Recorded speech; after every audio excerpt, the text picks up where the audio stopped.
Well, good afternoon on Sunday, Mother's Day, I believe, isn't it? I might be mistaken. Have to do a quick Google here. Nonetheless, I'm your host, Sergeant Friday, and for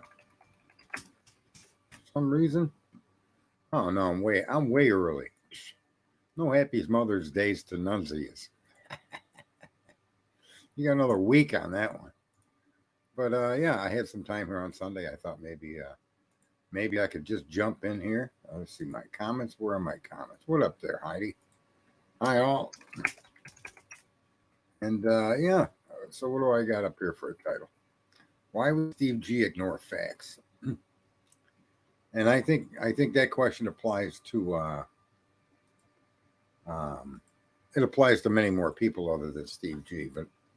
But I seriously have an issue with Steve G, who's willing to accept transfer DNA over direct blood DNA, who's willing to accept the FBI being allowed to keep themselves secret and the court covering up for the FBI going in the databases they didn't belong to identify Brian. Okay, but that being said, they've identified Brian. And now that we hear more and more coming out from the people that were there, the so-called witnesses, how he keeps making excuses for their behavior, when so many things in their statements that are now they're written in black and white. These aren't guesses. When one of the people that went into the house, the first man that went into that home, and his first action was go to a kitchen to get a knife. Why would that be something he would be concerned with doing? That's just disturbing to me. That's things like that are glaring statements. They're telling you a story, and they're actual fact because it came from Dylan's mouth and is written in a transcript. And somehow Steve ignores that. It's by Steve. He, for whatever reason, doesn't seem to have an interest in knowing. Hang on one second. And knowing anything more about that at all. And as a parent myself, I'm sorry. I just couldn't ignore those particular things. I would not rest. I think he was just out recently, and did he or did he not make a statement there was other DNA under the leg? Right? And I'm sorry, but you know, you keep adding DNA, Steve, that doesn't get tested, and no effort is put into the DNA. You have to ask yourself why they concentrated on the button snap, but not the blood on the sheath itself. Why they concentrated on the button snap, but not the 3 samples of DNA underneath that poor young girl's fingernails. Why the DNA on the glove outside of the area they argue is the exit of the perpetrator or perpetrators? Why the railing going downstairs and the footprint outside of Dylan's door don't mean anything? You know, why the gloves internally weren't swabbed and then traced down, because that would have been transfer DNA as well. And all of these whys are exactly the biggest issue of all, because in the end, even if you can poison the jury pool enough to get them to convict Brian, your problem is going to be an appeal, where transfer DNA doesn't have any of the solid standing as does direct DNA transfer of blood. So, you know, yeah, I knew I was correct. Thanks, name. What is it? Name me. I don't know how to say it. DNA does not survive on brass. We don't know if that button snap is brass or stainless steel. We just don't know. If it's stainless steel, it would survive. If it's brass, then you got another knock into the prosecution's argument that that's Brian Kohberger's DNA. There's so many things in here that are so questionable. The probable cause affidavit provided no probable cause that a reasonable person would believe that Brian Kohberger was the perpetrator. In fact, the probable cause affidavit gave enough information for a reasonable person to assess him as a suspect, requiring deeper and further investigation, being it surreptitiously or direct. And none of that took place. Instead, they sent a SWAT unit out to his home like they did to Brent Kopacka, Brent Kopacka, who they eliminated. with a rifle shot or shots and took him out. And they set the same scenario up and they swatted Brian Koberger the same way. The difference being there were witnesses in the home and they probably could not justify shooting both of his parents to death in the apprehension of Brian. And therefore, Brian was fortunately not taken out, not killed. So, there's quite a lot of in-doubt information that's been given. There's no way you can believe anything said by the people that were at that crime scene. There is no argument that you can make that would tell you that the crime scene was investigated professionally. The handling of evidence was handled professionally. Those arguments don't exist when you watch the clips of them going in and out of the property. You need an electron microscope to look at that DNA. And yet you're running around the property in blue jeans and windbreakers. Transferring all the DNA that you've had put on you by your friends. Every one of you are swapping DNA when you're walking around. And I'm just very disturbed at how one of the parents is so hardball on Brian, and he's not in any way, shape, or form wanting to understand all of the aspects of the crime scene that have been entered into evidence. And on a stream I had not long ago, this case is going to be a bigger case when it comes to different issues of matters of law. Is it safe? Is it correct to collect 64 terabytes of data and just dump it in the defendant's lap and say, here you go? Does that seem reasonable in the days of today's technology where that kind of data can be collected? And then you're going to tell me that 63.78 fucking terabytes is irrelevant. And it's only a few hundred gigabytes that matter.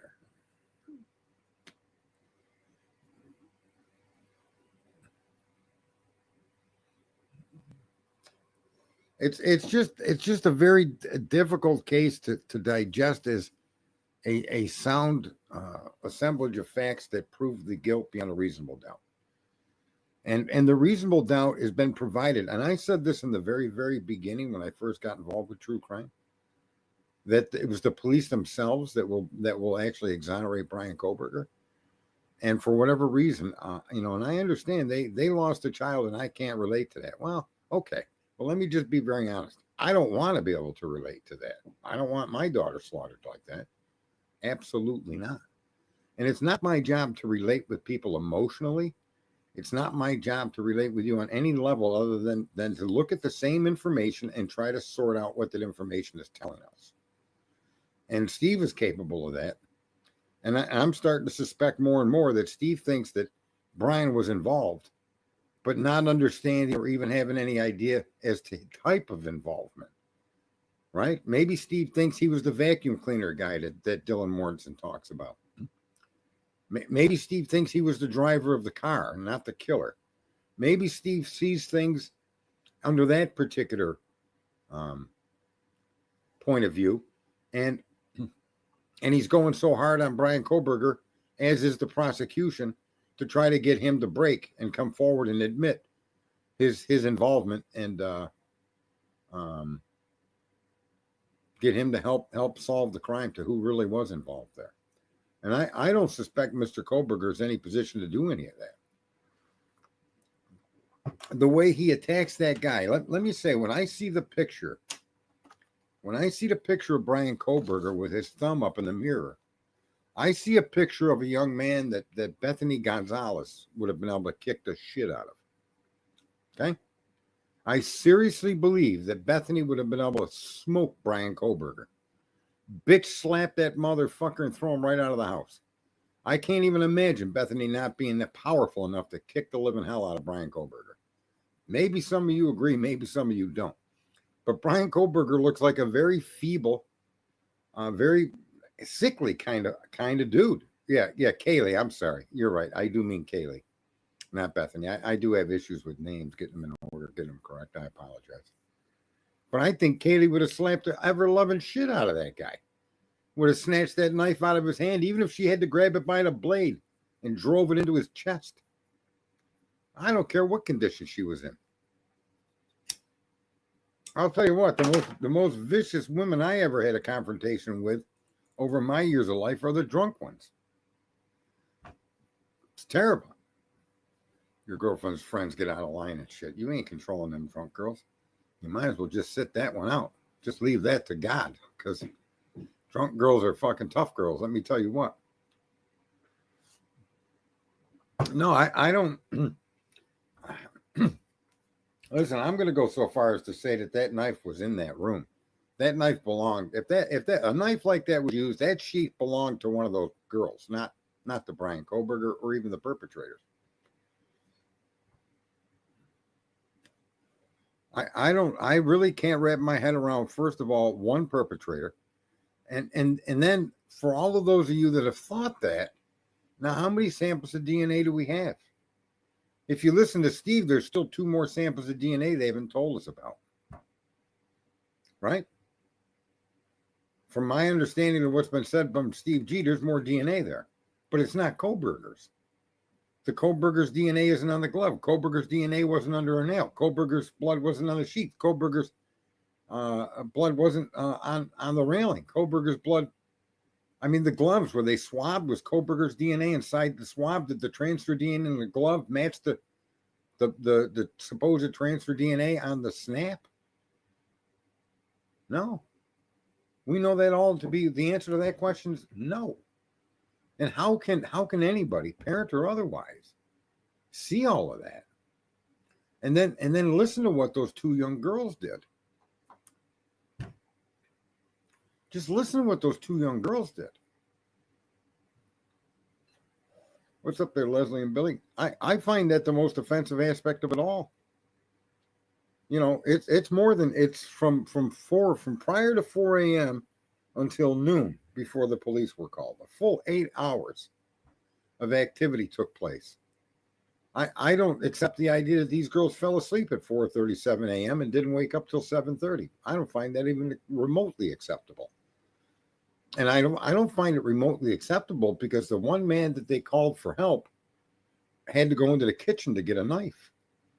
I don't find that makes no sense at all. That his understanding was Zaina was passed out on the floor.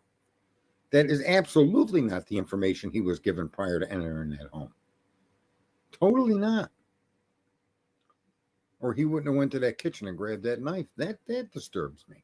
Everything Dylan has said and everything the police put in that probable cause affidavit is an inaccuracy. Right? I want to say this. It seems to me now that I owe like WSU Kim an apology. There's still some aspects of what she's told the public that haven't been proven, or there hasn't been evidence suggest or showing that she's absolutely right. But there's absolutely evidence to say that these people all knew about this. A number of people knew about this beforehand. And if that knowledge begins at 7:30 in the morning, well, then I'm sorry. Those 2 young women let those girls, those 4 victims, bleed out if they weren't already dead, and or they obfuscated or hid the crime from the proper authorities. For all of that, you can't look at it any other way. That's exactly what their actions show you they did. You know, the idea that Dylan was in frozen shock phase is a complete lie. The idea that Brian's car was around that property is a complete lie. And really, when you look at the probable cause affidavit, the only thing it does is show Brian everywhere except that house. And that was obvious under my first reading of that application for probable cause. Nothing in there placed him at that home, except for the theory that the police decided they were going to run with. And it's a tragedy because these 4 people really did lose their lives. There really are families and loved ones and brothers and sisters and cousins and friends that are suffering a tragic loss here. And now to compound it by an inept government agencies that are sticking it down the throat of the world, and sadly with the assistance of a father, that Brian Koberger is the only one there. Do you really think Brian Koberger could smash a person's face with those feeble little hands that he had in that mirror? Do you really think Brian Koberger is capable of striking a blow with that kind of ferocity? because it takes more than just a simple punch to break somebody's nose. That's a serious impact when you break somebody's nose. So, the more and more that Steve releases, the more and more it's exculpatory to Brian. I mean, can you imagine Brian punching someone in the face and breaking their nose? I don't know. Not from the picture that he showed the day after. He looked like the proverbial 98-pound weakling. Ghastly white.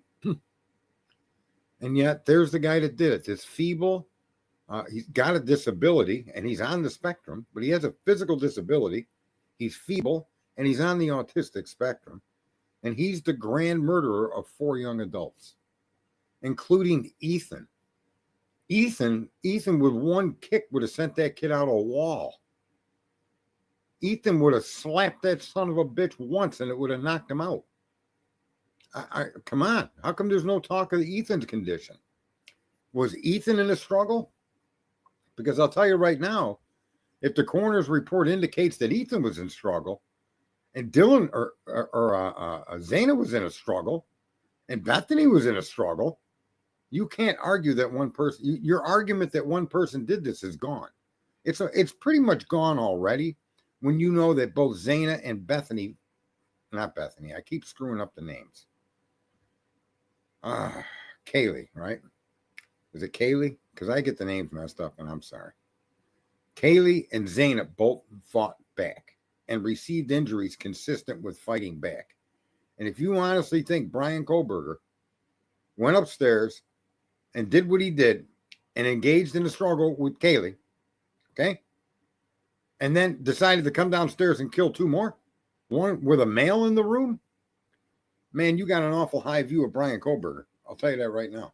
You place Brian Kohlberger up there like with an MMA fucking fighter or a top fucking soccer player or basketball player. I just can't even imagine how you could look at that man and see the energy and the strength that it would need to do what we now know happened. 12 Gage would believe anything contrary to me just so that he could be contrary. That's why we like 12 Gage. You could come up if you want 12 Gage. No requirement, of course. The evidence is completely consistent with showing multiple perpetrators in that home. Bethany's own observations are consistent with multiple perpetrators. Bethany's actions are consistent with somebody knowing something was coming. And I keep saying it. Am I thinking Bethany? See, I get these names. I mean Dylan. The link is in the chat there. I mean Dylan. Dylan's story is so fucked up. It's so fucked up that you can't make heads nor tails of it unless the story was designed to hide her prior or existing knowledge of when the crimes were happening. The only way to understand Dylan Mortensen's story is if you view it as Dylan Mortensen lying to protect herself or others that she knew were involved. Then her story makes perfect sense. Her actions the next day make perfect sense. Because obviously, she doesn't want to wake up in a panic, right? She doesn't want to, I don't even, how do you not call the police for 8 hours, man? And text and try to find out if these people are okay. What makes you so worried about these other people in your home? What is the fucking deal? I mean, can someone show me another night where she went to that much effort to contact her other roommates? Is there text messages from a week ago, a month ago, a year ago? Is there any of that then would tell you that was a normal behavior of Dylan? Her trying to contact Zana, her trying to contact Bethany, her trying to contact Maddie. Is that consistent?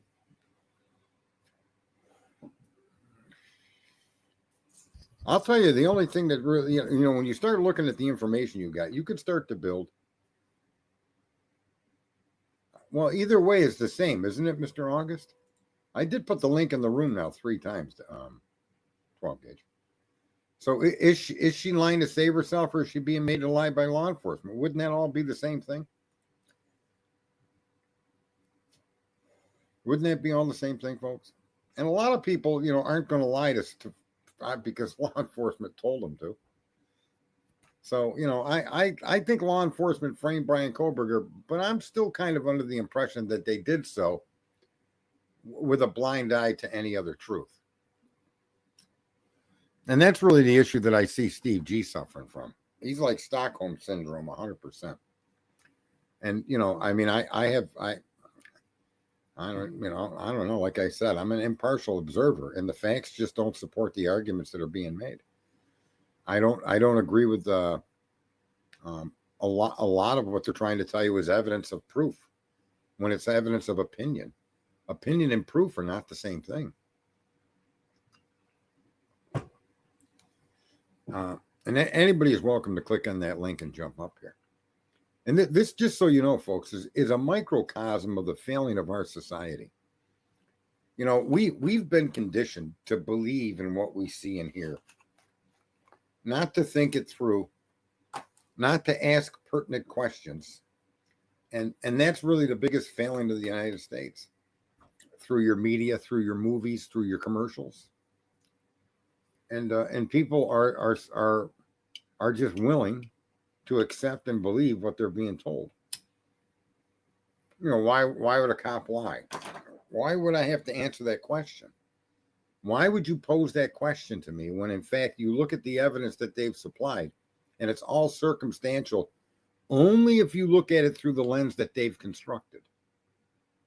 Only if you see it through that lens and no other questions asked does the idea that Brian Koberger is guilty even enter the equation. You must not question anything they tell you. You must not see any inconsistencies. If Steve is telling us there were 2 other DNA samples, well, they weren't connected to Brian. So now you have those 2, the 3 under the nail, right? That's 5.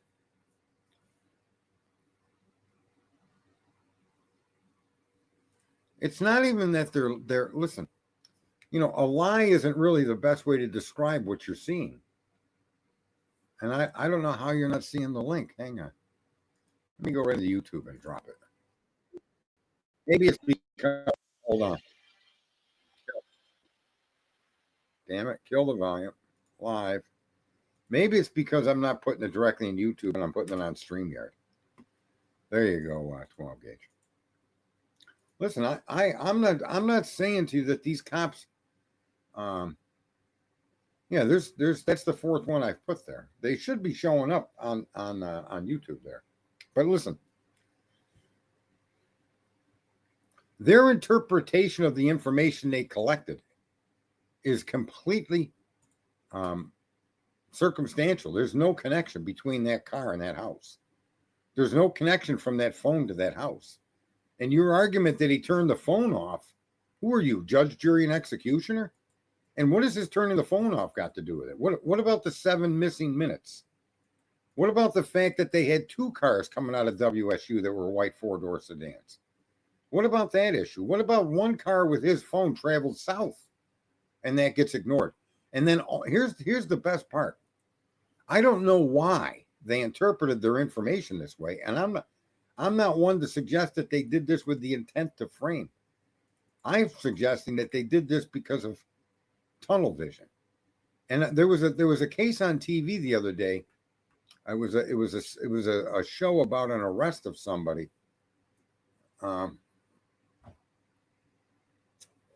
Why can't you can't click up because you got your what did you coming into my StreamYard got to do with you not being allowed in StreamYard? See, listen, anyway, so this was a big case and the police got tunnel vision and they assembled the evidence and their interpretation of the evidence is what they stuck with. And this is the problem with investigating crime scenes, is that you have a huge possibility of viewing the information through a view that's not accurate, but not really questioning that view. And so every piece of evidence that you claim to have collected then fits into this little box that you've built. And you won't let yourself look over the cover of the box. You stay in that box. And so everything you collect adds to your opinion that this proves that this person is guilty. And that's really one of the biggest failings of law enforcement and why investigators will oftentimes find themselves in a conundrum and not even know it. Like a lot of people keep saying it's corrupt, they framed them. Look, there's a possibility of that. The question is not why they would do it or who did it, but really the question needs to be the underlying problems with our police force and our system is systemic corruption. Okay? How about this? This just happened. Here's a simple case. This just happened in New York. A woman got arrested for not providing ID to a police officer. And the Constitution has already, or the Supreme Court has already ruled. There is no requirement for you to produce ID. Factually, you're not even required to carry identification in this country, as ruled to by the Supreme Court of the United States. I know this because when I was in jail, and I was the dorm's lawyer, basically, and I did all the research for everybody, and I came out and discovered this. And here's the deal. The argument the Supreme Court made to make this true, it says device is not connected. You need to connect their mic cam. You can add them to the stream. And to stay. So turn down your background noise there. So here's the deal. If you're a jogger, this is what the Supreme Court said. If you're out jogging, where are you going to carry your ID that would be convenient for that exercise? And here, and they made further arguments as to the idea that in this country, you do not need to carry an ID to go anywhere. Now, if you're going to drive a motor vehicle, it's required. But for you to walk out your front door and do anything you fucking want, any activity where there is no requirement for an ID because you're operating a motor vehicle that falls under different motor vehicle statutes, if you're walking, running, jogging, sitting, there's no requirement for an ID. And a woman was just arrested for not producing ID to a policeman, and I forget where, but in New York State. Hey, what's going on, Sarge? Hey, what's going on there, 12? Finally got in here, man. I told you my other channel's on copyright right now. Who did you copyright? I was doing one yesterday on the similarities between the Gainesville Ripper and Koberger. Just identifying evidence or the same type of, situation. And they copyrighted. I appealed it. I won it. And then I started streaming again. And I guess the person hit you again. Hit me again. And this time I didn't win the appeal. So I'm in timeout for 7 days. Yeah, they timed me out, but I don't, Bullshit, isn't it? No, everybody's, again, it comes down to the point of view, the context under which people view things.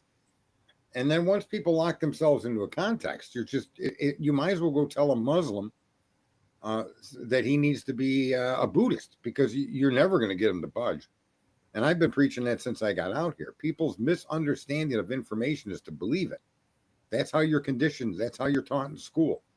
And I never want, like I fought back about that before I even knew I was fighting back. When a teacher showed us a globe, and I said, those were all connected. No, it's not. They were never connected. I'm like, yeah, they were. No, they weren't. And it wasn't until a few years later that science started, and I didn't have anything to do with them doing this, but science started to show that the continents drift. And then boom, now all of a sudden school started teaching the continents were all one piece called Pangea. I could see that through observations at a 5-6-year-old age. And my point is, I don't believe what you tell me. I like to see some evidence to support it, and then I'm going to interpret it as best as I can. Right. So right. I don't say Brian Colbert is innocent. I'm not arguing the guy's innocence, not even close. I'm not arguing his guilt either. I'm looking at right. And you and I have had these conversations, for a long time now, and it's never been about guilt or innocence. We've always tried to see how the hell they place him in the house. Right. Have you seen anything that does that? I mean, other than what, they've said from the very time that they arrested him, I mean, that's all I got to go by, Sarge. I mean, I can't really make up shit. I can't. I know, but does them telling you the description of that night, does that place him in the home? Does that PCA place Brian in the home?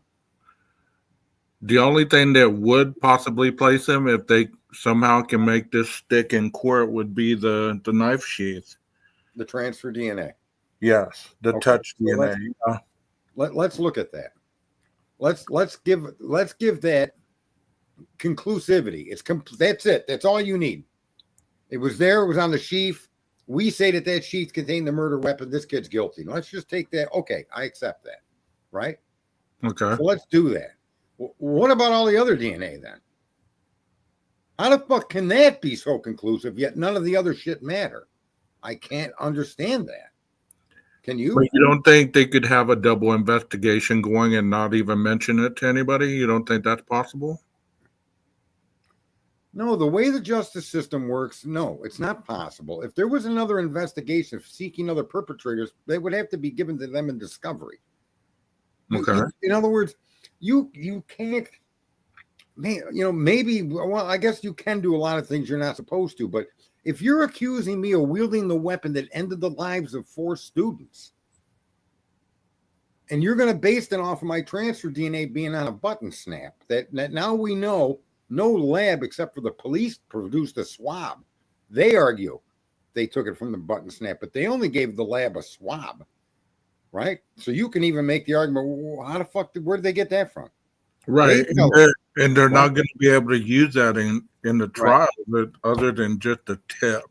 Now, Judge Hippler's allowing them to lie and conceal the FBI. Does that seem accurate? Does that seem fair to you? How is that fair? I mean, I'm just going on the document, Sarge. I mean, ever since. But 12 Gage. Yeah. These are fair questions, don't you think? Of course they are. Of course they are. I mean, you and I have had multitudes of conversations, and we do get along, and we understand each other's point of view, and that's why I enjoy talking to you, because, we have had our moments, but overall we kind of get to common ground somewhere. So now if the transfer DNA is enough to say that this kid actually wielded that blade and took them lives and fought those people, because now we know there was actual fighting going on in that house. Right? Right. Okay. Between Kaylee and the perpetrator, and between Zaina and the perpetrator, at the minimum. Apparently the other 2 were just whatever. So why is it this is a question that's going to haunt this case forever. Why is the other data, the footprint and all the other DNA evidence, why is that not relevant? And yet that transfer DNA is, when in fact there was blood on the sheath. Why is that blood not more important, or the DNA under her fingernail of a victim? Why isn't it equally important? How about if we just go, why is that not given equal importance? And those questions are going to be... Well, when you ask a why question to me, that why question will never have a legitimate answer, because it's a question that's based on your reality, not my answer. You know what I mean? Like when you ask why, I could give you a reason that I would believe that we got a reason from Brett Payne, but what is your give me your reason? Well, I've always thought that the DNA under, now you got me saying Bethany, the DNA under Maddie's the DNA under Maddie's fingernails, I mean, as we saw in the grub truck video, she was hugging up on a lot of people. She was around a lot of different individuals. So, I mean, did she wash her hands when she got home? If so, then the possibility of there being foreign DNA under her nail wouldn't make sense. But if she didn't, I mean, who's to say that she didn't carry any of that DNA from the grub truck? Okay. So you can explain that away, in other words. Okay. You know what Officer Payne's story was? And this is why I've always said it was tunnel vision. Okay. As far as he's concerned, they had their suspect with the transfer DNA identification. There was no need to go any further. And this is, again, where I think if people sit back and look at what Officer Payne has said, and then look at my argument that, in fact, it isn't pure corruption and framing. It's more pure ignorance and bad training, where they decided immediately that particular location and that particular find was all they needed to arrest and then convict someone. And all the other DNA and all the other locations meant nothing to them. So they focused solely on just that. And they put on their blinders And so now when they look at phone data or they look at potential vehicles that really only could be Brian, they Right. accept them as Brian. Everything they see is Brian. And to the exclusion of all else, they focused on Brian. I'm not saying they did that to frame him or as a matter of corruption. I'm saying that particular blinders that these investigators will put on is detrimental to the truth.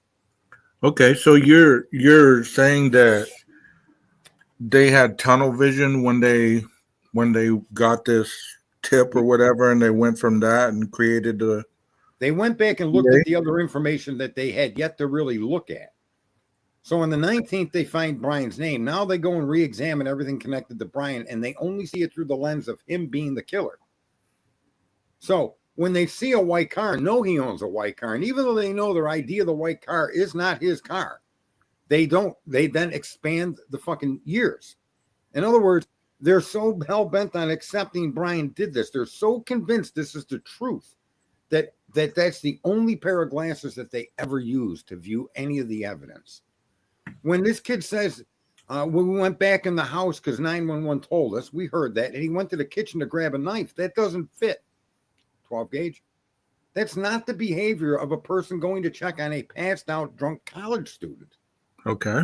If she would have said he went in the house to get a marker, okay, that fits, bro, because you would paint a penis on her head. You see? That's the shit college kids do. So if he would have went into that home with the understanding of a passed out Zaina, the knife from the kitchen is just out of that box. But they don't want to view that. They don't want to question that. Dylan Morton's we're questioning. I've questioned that as well, but my I wouldn't say my logic, because I mean I wasn't there, but my thought process goes to the safety factor of the home. Okay, if they weren't feeling safe, and he ran up there, and he's the male, obviously, and he identifies, well, there's some kind of danger in the home, and nobody seems to know what the hell it is. Let me go find me a weapon to at least defend myself, to protect them in case the perp is still in the house. I mean, nobody really could tell whether. Wait, see, this is where you're adding. You're doing what the cops are doing. You're adding things that aren't there. Listen.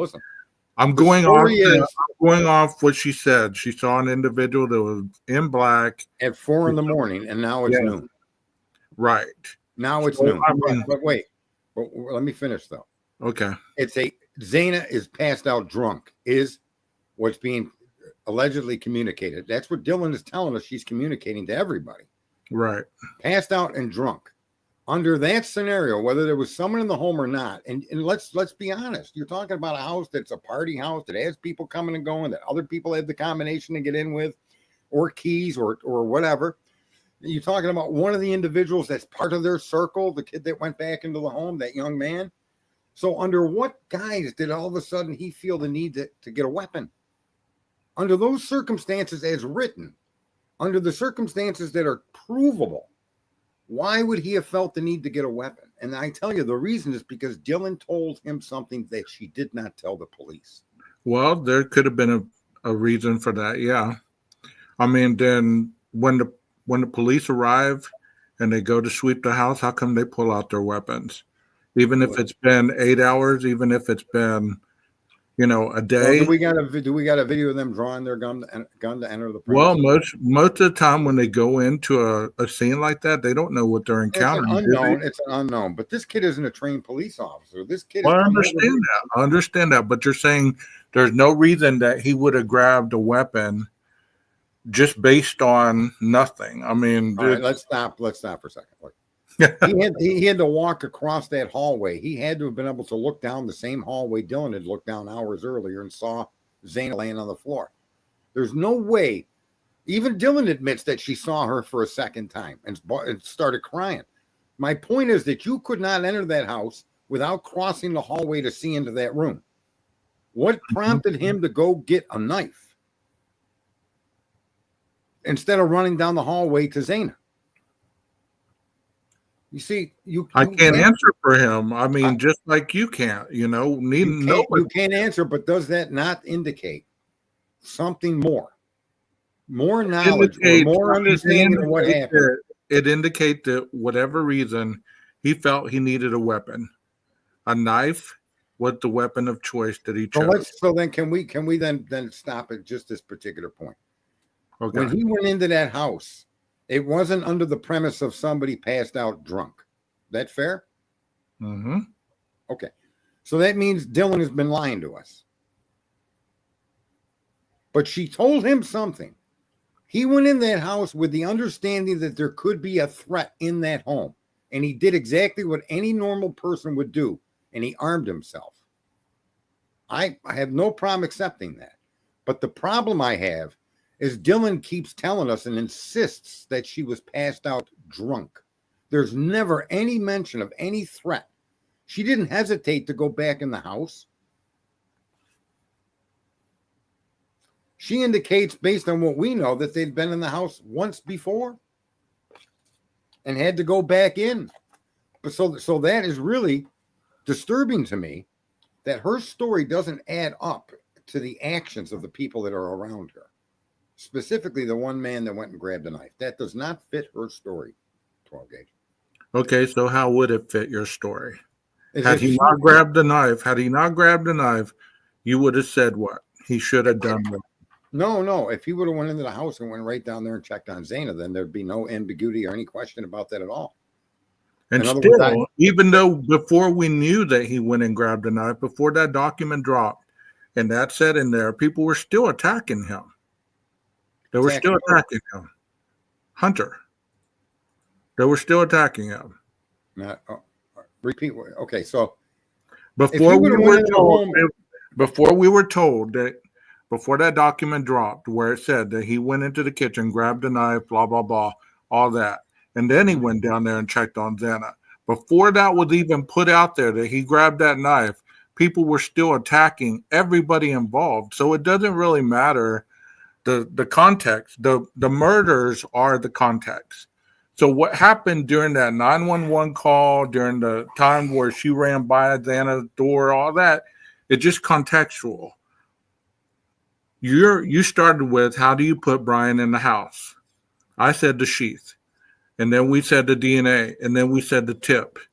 And then it went from there to, okay, Zaina's on the floor laying down, passed out. How come Dylan is such a target? That's what I want to know. I'll tell you, because everything she said is not consistent. Everything she said in the PCA is being ignored. Okay? Now we know she went downstairs. Well, that's important because there's blood on a railing. There's a footprint outside of her door. Those things are facts. You can't ignore them. Of course. So that puts a question in your mind. Now, we know she went downstairs, right? And conveniently at 4:37 a.m., both her and Bethany go completely fucking dark until 7:30 a.m. the next morning. That's very, very confusing, because the whole reason she went down there, if you look at those text messages, is because both of them knew there was problem in that house. Why didn't they flee? Wait. Here's the question. Okay, go ahead. Their actions their actions and their words don't match. They don't make sense unless you're hiding something. You can't make sense out of their own actions, and they don't add up to their story. That's the problem. Where with Brian, his story is, I didn't do it. And you've yet to produce a single solitary piece of evidence that people can say that motherfucker was there. And you can't use just the DNA when there's 7 other samples that you ignored. So what do you have against Dylan that makes her a perp? I mean, it makes her knowledgeable of the event, either prior or during, or familiar with one of the suspects. Okay, let me lay it out here for you. You're saying presumption of innocence for Brian, right? I get that, and that's fair. There's never any presumption of innocence for Dylan. There's never any presumption of innocence for Bethany, Hunter, anybody involved. Mm-hmm. Now that we know that Brian, I never said Hunter was involved. Wait, I never gave him. I'm not saying you. I'm saying the YouTube streets. Okay, I'm quoting the YouTube streets here. All right. Okay. Now we know that Brian had this knife sent to his home. Okay. So, circumstantial or not, that knife has been placed in his possession. The sheath has been placed in his possession. Mm-hmm. Okay? And there's also another history that supposedly shows him trying to delete Amazon data and looking for supposedly a replacement knife. So you're trying to put him in the house, and there's murders that occurred in this house. Right. And all this stuff that you are saying has nothing to do with that point of view right there. The sheath is important due to the fact that he had one delivered to him. They found a white Elantra trailing whatever the hell on cameras, whether it's his or whether it's not. We have the luxury of the criminal justice system where we are to be judged by a jury of our peers, right? So if they find him innocent because these facts don't line up, all this other stuff is going to be meaningless whatsoever, right? Is it not? Well, no, I'm going to say to you that we don't have conclusive evidence that he bought a knife that was used in that crime, nor that sheath, for one. That's one. Number two, we have evidence that they collected 3 knives in his house and conveniently named only 2 of them.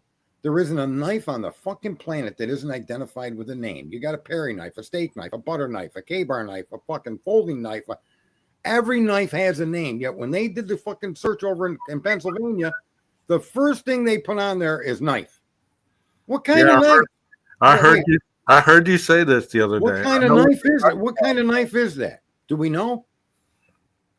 We don't know, do we? Well, based on the legal documents, there was an order of a K-bar knife. Whether we believe it or whether we don't, that's what the documents say. Everybody is always preaching the document. I'm not arguing that Brian Kohlberger may have in fact ordered a K-bar knife. Okay. I'm also going to say this. You got people yelling that he searched the crime before the crime was advertised. Yet now we know for a fact that crime was being obviously advertised, as WSU Kim was telling us, who I owe an apology to. Apparently, these kids on campus and others knew through some mechanism of their communications that there was a crime and a murder at that house or something chaotic.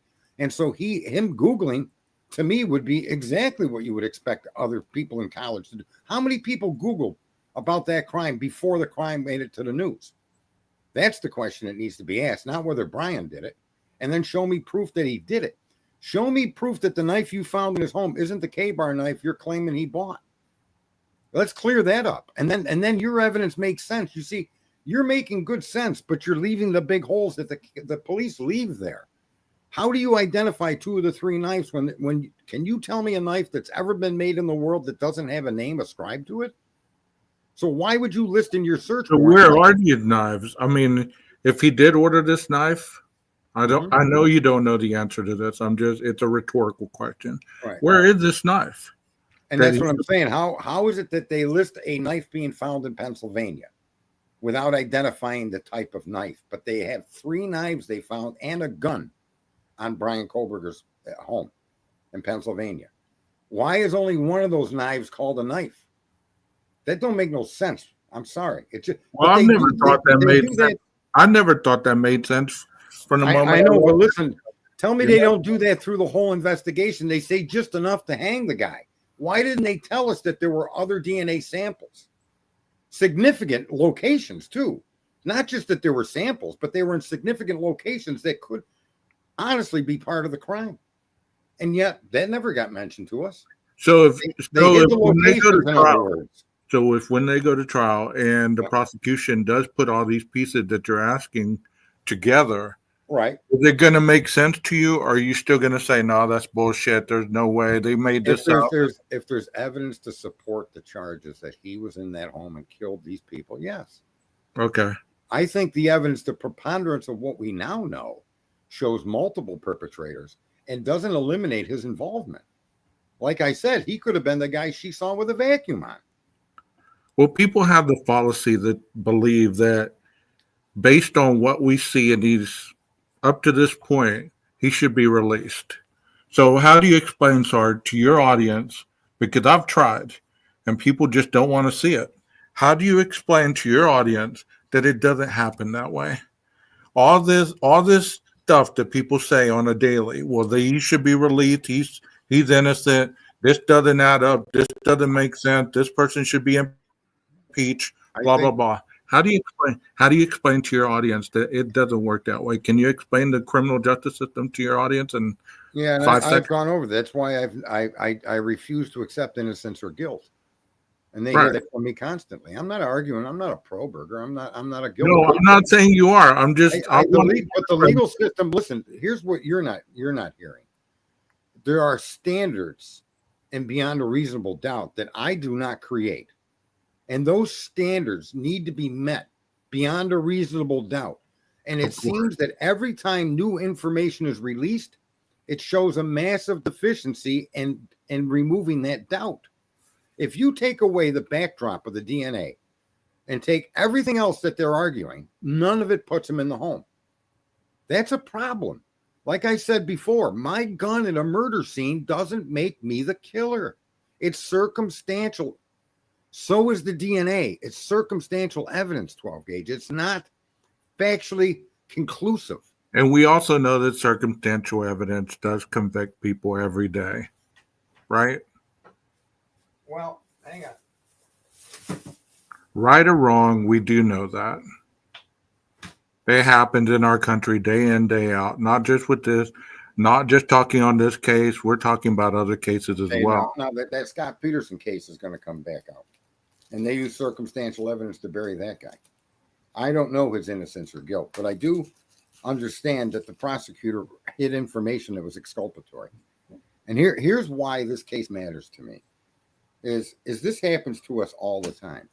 And we as Americans are somehow focused on guilt or innocence when we should be focusing on the process and the validity of that process. Of course. Right? And that's what I try to get people to think. Now, there's millions and millions of people that have K-bars. Right? There's millions. There were 22,000 people that had the Elantra 11 to 13. God only knows 11 to 16 how many more that would be. So the question comes down to, how do you in America separate this person uniquely and only could be him? And that's the level of reasonable doubt. So you can't have any question as to the year, make, model of the car and the occupant and or owner. You need to be able to close that circle. Otherwise, you're building a square. You need to exclude all the other DNA as being potential suspects. Or none of the DNA is any good. Not even Brian's. You follow me? Yeah. And if you're not looking for that level of that's honestly beyond a reasonable doubt. That's what I try to share with the audience. It's not that I want to be contrary just so I can talk. And what brought me into the case was that PCA. The PCA is exculpatory. None of it places him at the home. You have to buy into the backdrop that this kid killed. And when you accept that does everything else fit in. And even though it fits in very loosely, you'll accept it because, why would they have arrested the guy if it wasn't him? And a lot of us are too lazy to think. And you have to question what they're showing you. What Dylan did, what Dylan said in the PCA has got nothing to do with what Dylan really actually did. The idea of bushy eyebrows didn't come from Dylan. It came from a police officer. And you don't believe that if she did lie, it's going to come to light eventually? Or do you think that there's a cover-up? Well, it depends on what Hitler allows to be asked, but I suspect under cross-examination that young woman's going to have a hard time. I mean, because you're a guy of facts, and that's one of the reasons I respect your opinion at times, because but I believe if you really honestly believe in the criminal justice system, you believe in the judicial system, it may all look like a game, but if you're lying, you're going to be exposed. It's going to ultimately, well, not 100%. Nothing is 100%. But more often than not, if she is culpable, she will be exposed. But I also want to tell the chat, because they're coming up with a lot of different scenarios, and that's great. It's great. But at this point, none of this is going to matter until the trial. The jury is going to have the final say. And it's not about guilt or innocence for us, presumption of innocence or guilt. It's about what the jury is going to say at the end of the trial. based on Well, what, I sat in a trial the other day where the prosecutor had all this evidence against a defendant. The defense attorney heard it, counteracted. A lot of it was circumstantial. You know right. what? And then in the closing argument, the assistant district attorney got up there, pulled out the evidence, was talking about DNA, was talking about all this. I mean, the defense attorney almost had me convinced that the dude was innocent because of, the litigating factors. But the assistant district attorney then came up with the evidence, and she presented a show that just swayed the jury in that last closing minute, and they found him guilty, 40 years, capital murder. But so it's easy to see how people get so caught up in who's right, who's wrong, this could be, that could be. But when you actually sit in a court hearing, it doesn't go anything like what these YouTube streets portray. It doesn't. And I've been in a number of hearings, both criminal. Yeah, you know that, right? And I know how things go. I know that in my civil case, I won because I objected. And when I hired a lawyer in the exact same type of case, I lost because he wouldn't object. Right. And the objection I made was somebody pulled out an estimate from a competing business, making statements to benefit the accuser, right? Mm-hmm. And I objected. I said, Your Honor, that document is hearsay unless the person that wrote that is here to testify and be cross-examined by me. And the judge said, You're absolutely right. That evidence is not allowed. And I won. And in the next case where I was a partner in a business, the partner, buddy's a lawyer. His lawyer goes in there and we're sitting at the table and this person pulls the same thing. And I said to the lawyer, You need to object. He goes, No, I don't want to piss the judge off. I said, Are you a moron? You're a lawyer? Well, I got to work with these people. I don't really care. Yeah, I don't care what your personal relationship is or is not with the judge. There's nobody to verify that document. You can't allow that to come in as direct evidence because the writer of the document is the only one that can testify to it. And he goes, well, let me worry about this. And I just got up and left the courtroom. I said, we lost. We're fucked. And we did it. On this last document, he was the defendant proclaiming that they have an unfair playing field because the state has, I heard you mention this a while ago about the document that they gave them, the dump, and how it's an unfair playing field because of the software and all this stuff that's able to label and organize the document. Right, and I agreed with it. It doesn't put the Brady material in place that they have to go digging for them. And then they gave case material on other cases where that's happened. And, they were able to dismiss certain charges because of the prejudicial look that it gives. So do you believe that the state is being prejudicial by just giving them that dump of information the way they received it? Well, that's not how they received it. Let's be clear. Okay. They collected that information in a highly organized way with skilled professionals that went and assembled it. Now, I suggest that this will be one of the things that the Supreme Court's going to have to look at really soon. You can't dump 64 terabytes of data on a guy's lap and say the evidence is all there. And Anna's right, but here's the problem. There is no law that says the DA can't do that because this is something that's just starting to happen in recent history where you have the capacity to collect that much data. I mean, you go back 20 years, that was never around. So I agree with Hitler's ruling because there is no law that places the prosecution in any violation of any code, statute, law, or requirement. There currently is nothing. So that's why I agree with his ruling. However, a fair-minded person like myself would suggest that there needs to be something to protect the defendant from that kind of a document dump. 64 terabytes. I mean, oh my God. That's 36,000 file cabinets and then 36,000 more and 36,000 more. And then you're going to tell me most of this stuff is not relevant. Well, then you need to have that separated in files. You need to have a search function. It needs to be delivered with whatever software is required to go through these documents. but there is no rule that makes that real today. It needs to And be you're real. right. You're right about that. But Yeah. I believe that he was focusing on the Brady material because if there is Because a they Brady, didn't have it. Wait. And in that, listen, I agreed with his ruling there because they need to show him where the Brady violation is. yeah, And they if there can't. is Brady material, Yeah.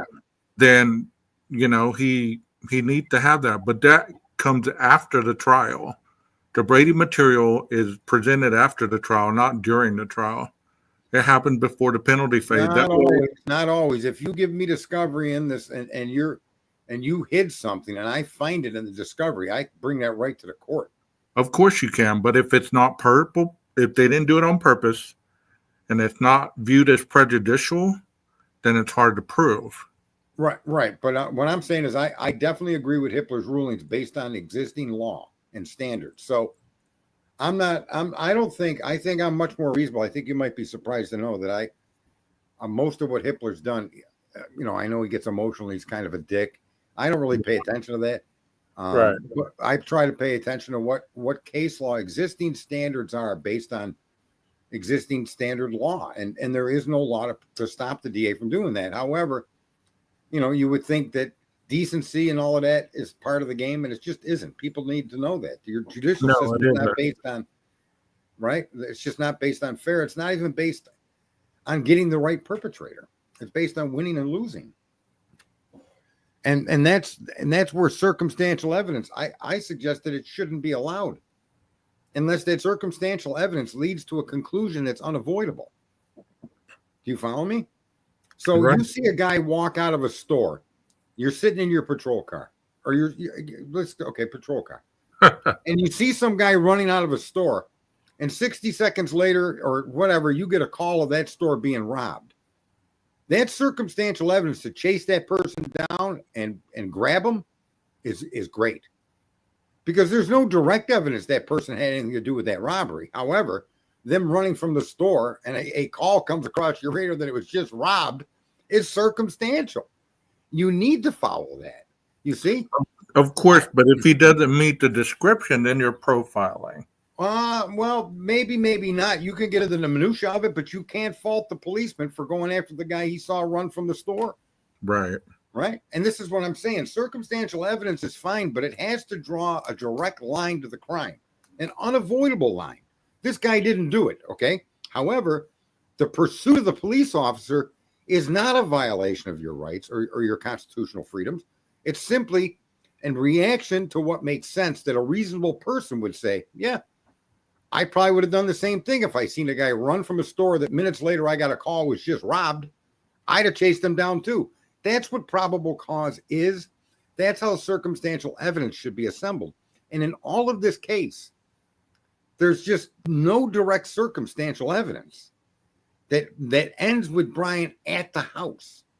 That's the catch-22. So if you take the DNA out and go through the accusations in the PCA, none of that placed Brian in the home.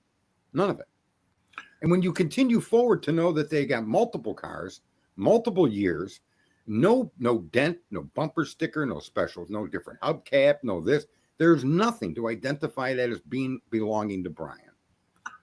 So that to me isn't well, fair. On the recent documents, it also spoke on, the cameras that they're looking for Brady material on that had no tie to the defendant. So, I mean, there is no Brady material to be found if they're not even looking at him in that camera, the sightings, all that. You know what I mean? Like, if you're saying, well, give us the Brady material for these camera shots, but we've already said, hey, there's not even anything in those that tie the defendant to any of that camera footage. It's not anything to us. You can't have Brady material if there's nothing in there that's tying to your defendant. Well, does that make sense? Brady material is information I suspect that would be exculpatory. Yeah. Right. And so, they're trying to argue that the images in these videos is exculpatory because it can't be tied to Brian Kohlberger, and the judge is not agreeing with that. Right? Right. Okay.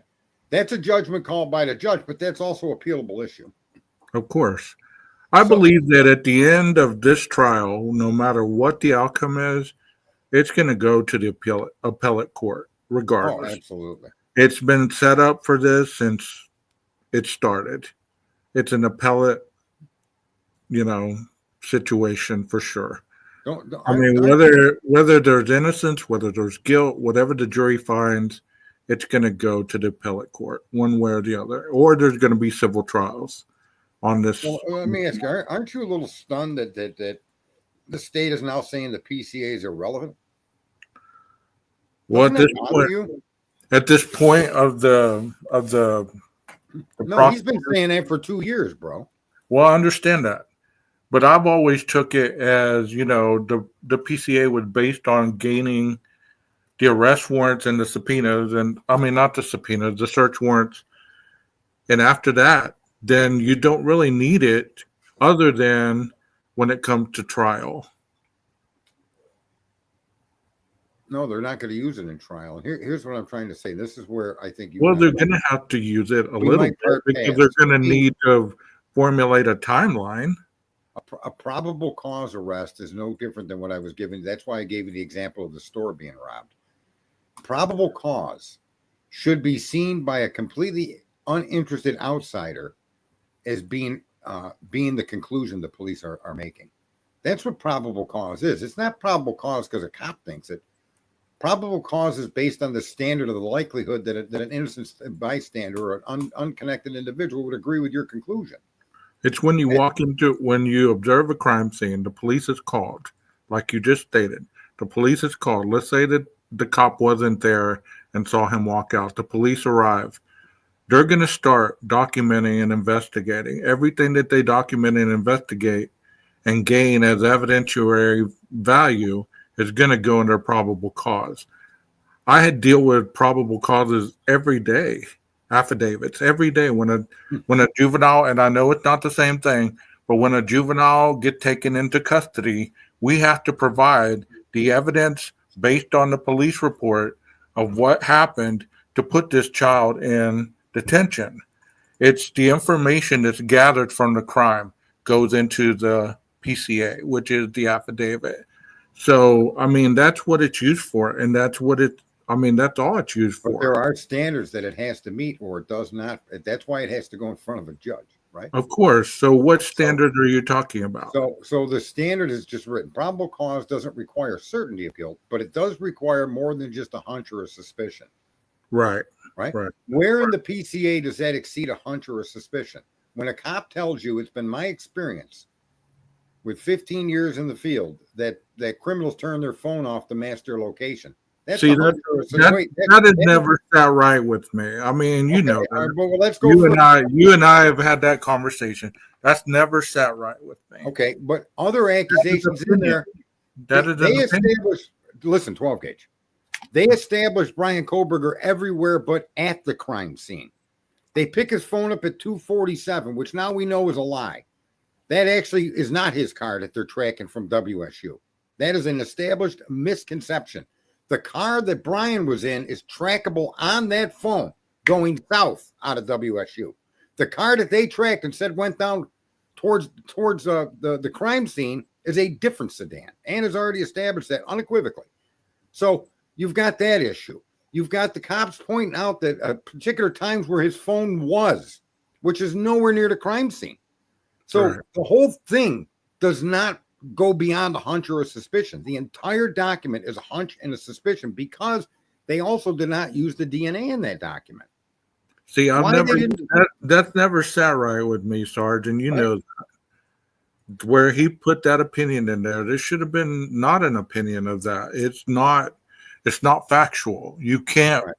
you can't base that on anything other than your opinion. I mean, if it's like you saying, well, me being, let's say you're I don't know, a car salesman. It's been my impression that anybody who test drove a car dressed like this is not going to buy it. That's your assumption, right? Well, depending if you've had the experience of years of selling cars and people coming in with a specific style shoe that are just tire kickers, that's Yeah. a good hunch to go with. But you don't make your conclusion until you do the interaction. Exactly. And that's what probable cause is supposed to show, that a reasonable person would come to the same conclusion you've come to as a law enforcement officer. So when you pick these kids up for detention, you list the reasons and the information that you have collected that justify picking this person up, right? Yeah. Okay. He was out past curfew, and you could document that. Well, then any reasonable person would agree with you. And you read the PCA for Kohlberger, that is absent. I mean, and that's why I believe that at this point they're saying it's irrelevant, because either they don't want to tie it to the case anymore, or they want to just, okay, it was for what it is. Let's move on. Well, but here's the thing. You took the freedom of an American, and that is not permitted. See, Well, of course this not. is where a lot of people are too forgiving of the system. There's guardrails, and it's not that you've given me a right to free speech. It's that you cannot cross that line as a government agency of any agency. You have no right to come across and look into my home. Like the FBI had no legitimate right to go into databases that were the clients were told. This is going to be another big problem with this case later, where you joined a website and you were told in the user agreement that none of this information would be shared with law enforcement unless a warrant was issued for it, and you would be notified. According to them, they didn't use the website though. Sorry, they did use those websites through a third-party contractor, which is how they get around the law. So here's the point. That's going to be eventually argued in the Supreme Court. Can the FBI, and why is Hitler hiding it and telling everybody to agree on calling it an unknown tip? They're hiding the FBI's involvement. Why wasn't the transfer DNA put in the initial probable cause? They're hiding the FBI's involvement. And the government is not permissible to do that. There is no provision of the Constitution that gives them the ability to secretly sneak around and do things, even if their answer is correct in the end. That action would throw it out, and they're not being held to that standard in this issue. That will be litigated somewhere. Some lawyer or some person is going to bring that forward, and I promise you the Supreme Court is not going to let that stand. Of course they do that all the time. They collect the idea that they don't have all of these records at the NSA. I'm sure the National Security Division can tell you exactly where Brian Kohlberger was with his phone on or off, but you never see that information entered into court. Why is that? And those are violations of our limits that we told the government. These are the things that you will protect, and these are the things that you will not do. Because God granted us this, not you, Mr. President, not you, Mr. Congressman, not you, Judge fucking whoever you are. and so a lot of Americans have just not really, man, they just, for whatever reason, they don't understand that you're the more powerful person. You're not just a citizen. Right? Like I brought up that New York case with the identification. Right. That person's going to be able to sue and get money for that. I was arrested falsely under false identification of who I was, and I was locked into a fucking cell.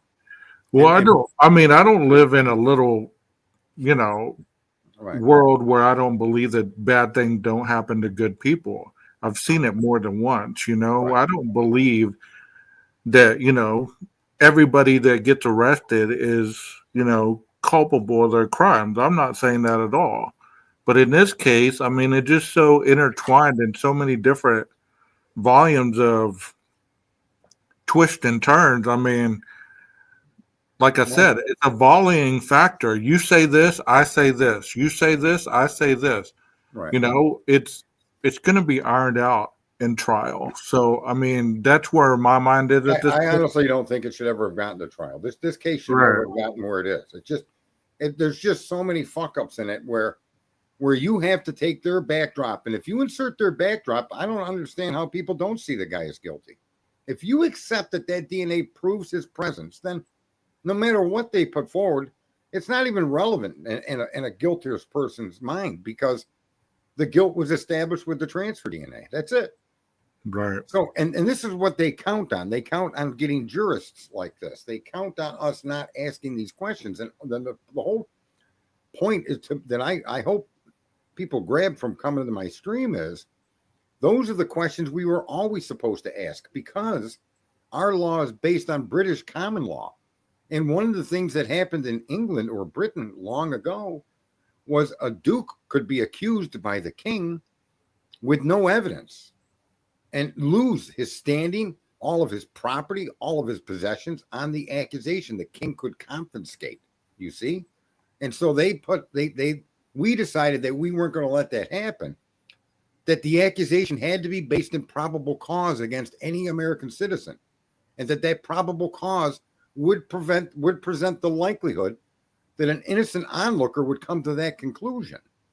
So that's why our legal system is, and that's why I come out here and push to get people to understand that.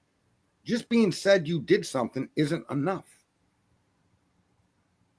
And a lot of Americans don't seem to understand the power that that document that people think are their rights. It's the exact opposite. It's the limits that the government. But also in that same retrospect, Sarge, to be fair, just because they say that you did it doesn't mean that you did. Excuses do not override law. And I'm not saying that in this case. I'm just saying there's a lot of individuals that think that if I can excuse this away, if I can find a loophole, then that proves that they didn't do this. Well, laws are written for a particular reason. And if you want to use laws as being the governing right of our liberty, then you have to, when a law is stated or implemented, you either have to live with it or you don't, no matter how many excuses you make that the person did or did not do that. And I know that probably doesn't make sense to a lot of people, but, it made sense coming out of my mouth, but that's just you could charge, you could attempt to charge anybody. When I read the PCA, that kid's the best suspect that they had. And I honestly think that they should have been asking for warrants. They should have approached the individual. They should have sat down and had a conversation with him, asked him for a DNA sample. There was so much that they could have done, but they got the DNA identification, and then everything that the kid ever did was viewed through that lens of him doing the crime. And that's where I say, was this a flagrant, fraudulent conspiracy to frame? And I think that most of the cases that we see where that's what we're observing are really something much simpler. So what do you think, Sarge, when they said that they were onto that car the first day? Do you believe that they jumped on it too quick, or do you think that they actually had footage, or do you think that was like other people talking about the car? I mean, they weren't onto that car until they talked with Dylan Mortensen, and Dylan Mortensen told them her story. If you notice that car somehow seems to be tailored to fit her description of what happened that night. Okay. Is that coincidence or fact? I don't know.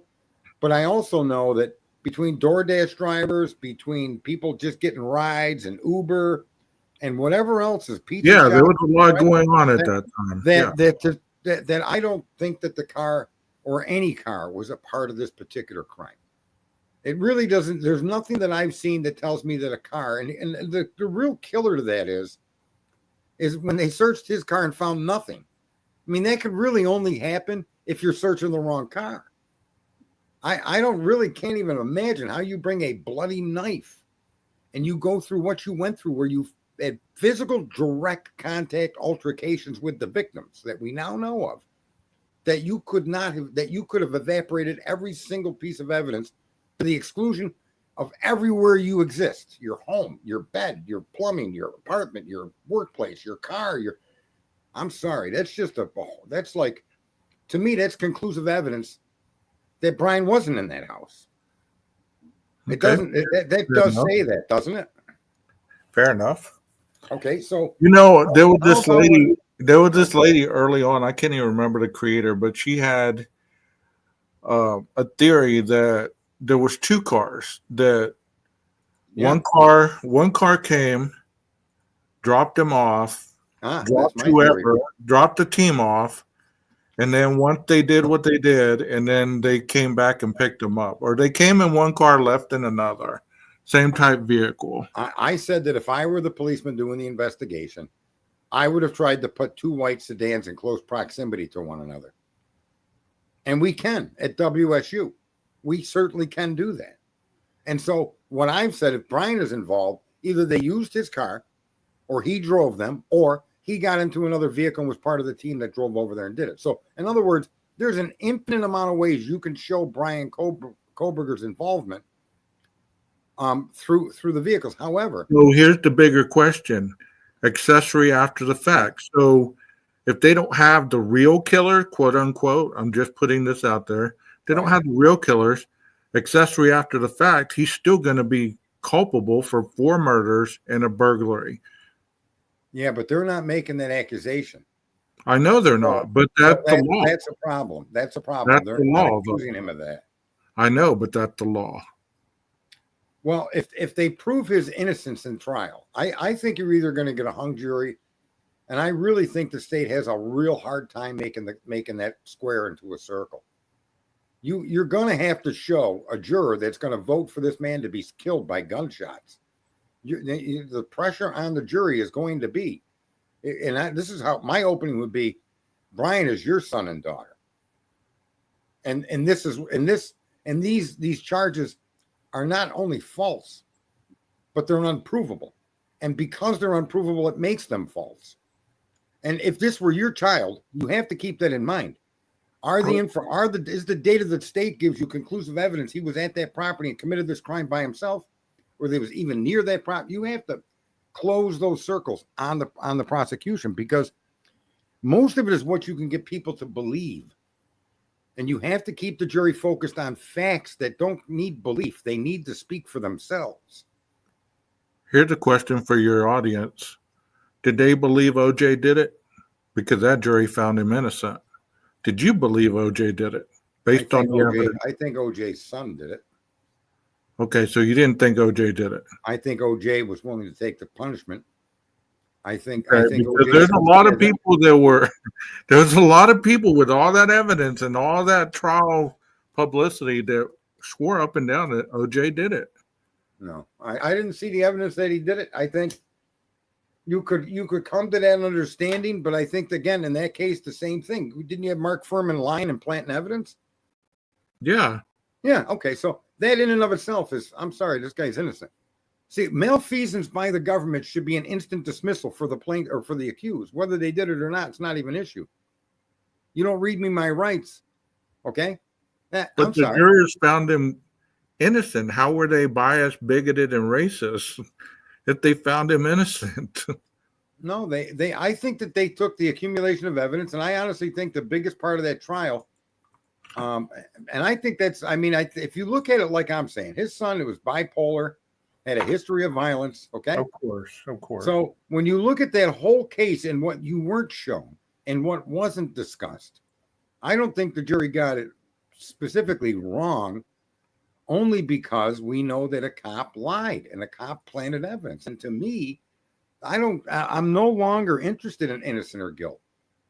It's not the question. I understand. Right? I only brought that up because that case is always brought up whenever this one's brought up. And it's almost the same type scenario. And if you look at it, there's a lot of similarities other than the fact that the jury found this guy guilty or innocent when everybody in America was hooked that he did do it because of the blood on the Bronco, the blood in the Bronco, this, that, and the other. There's still people that believe he did it. Yeah. And here's the thing, that the question is believing. And I don't know whether he did it or not, but I refuse to believe he did or didn't. What I want to see is the evidence and how the evidence was collected and then displayed to the jury against the accused. That's the process we as Americans need to focus on. The outcome of the trial, look, I stole guns and got away with it. Right. Because they wouldn't indict me. Right? So my point is, folks, this justice system is set up to protect you from government. And that's the biggest issue with the Kohberger case that I have. And people believing in the information instead of trying to make it make sense independently of any accusation. Does seeing a random white vehicle or vehicles place Brian Kohberger at the home? And the answer can only be no. And so that information is useless if you're trying to be factually understanding of what they're telling you. Does the DNA make him the only potential person to have committed? No, it doesn't. Therefore, can you convict Brian Kohberger of the murder of these 4 individuals on his own? And the answer has to be no.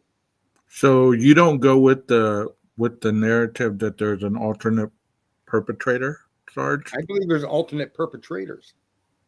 So who are they? It's not my business. I don't really give a fuck. Well, who are they? I have no idea. I wouldn't. I mean, I know wouldn't- that you believe Dylan's one, but who would be in line with Dylan?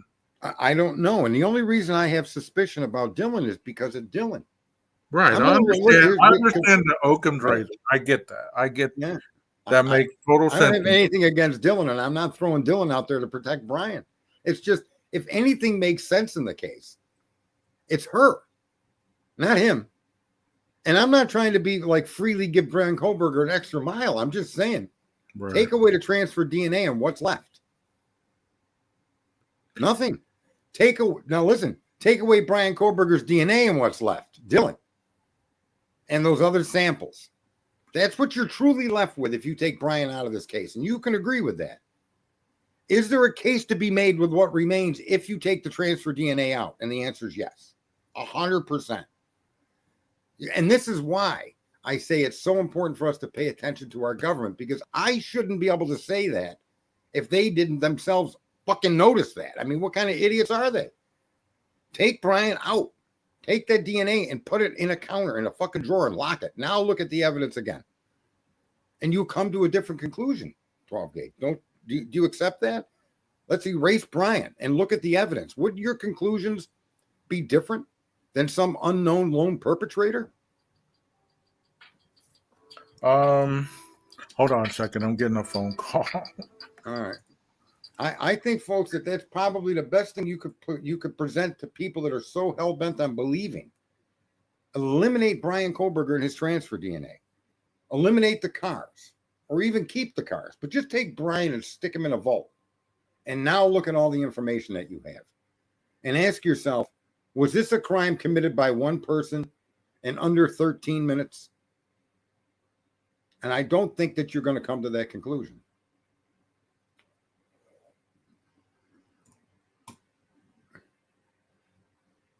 That to me is one of the ways that you're supposed to whittle through data.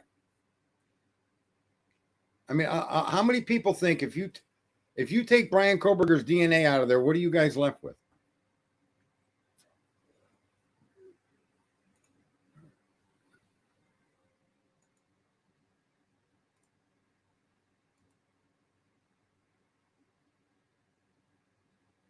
Well, you're left. You can accuse anybody you want. That's the truth. The truth is, if that transfer DNA is not part of your investigation, what you're left with is a completely fouled, fucked up investigation that leads nowhere. Maybe a lot of potential suspects. But if you didn't pursue that and you focused only on Brian's DNA, which is what I'm saying the police did, and they often do in many cases. This isn't just Brian. Look at the Karen Reed case. She had to have backed into him. Okay. All right. No bruises, no broken ribs, no broken bones. But she hit that guy hard enough to throw him 30 feet. And you got cuts on him. Tell me where you get cuts like that from being backed into. It's just ridiculous. Literally ridiculous. Well, Sarge, I'd like to thank you and thank your chat for the opportunity of being up on your panel. I always enjoy the discussion. Hope you have a great rest of your life, buddy. I'll talk to you later, okay? I got to go. I have an emergency. Yeah. Go take care of it. All right. Bye-bye. Bye.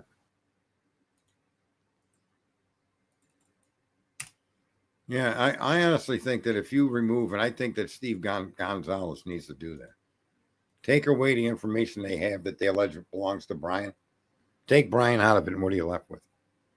And when you take Brian out of it, when you take that microscopic piece of DNA out of the crime scene, you're left with a multiple amount of suspects with a multitude of different connections to the deceased and to the survivors. That's what you're left with. Yeah, you don't get backed into and thrown like that. Go back to doors. They got back doors into things to identify him. Back doors suggested to the defense that they hit print to PDF to get around, but somehow they weren't able to assess hemisphere. Yeah, I know. They got all these backdoor things they've done in this case. They've done them in a lot of cases, and this is what needs to be reined in. It needs to be reined in. It really does.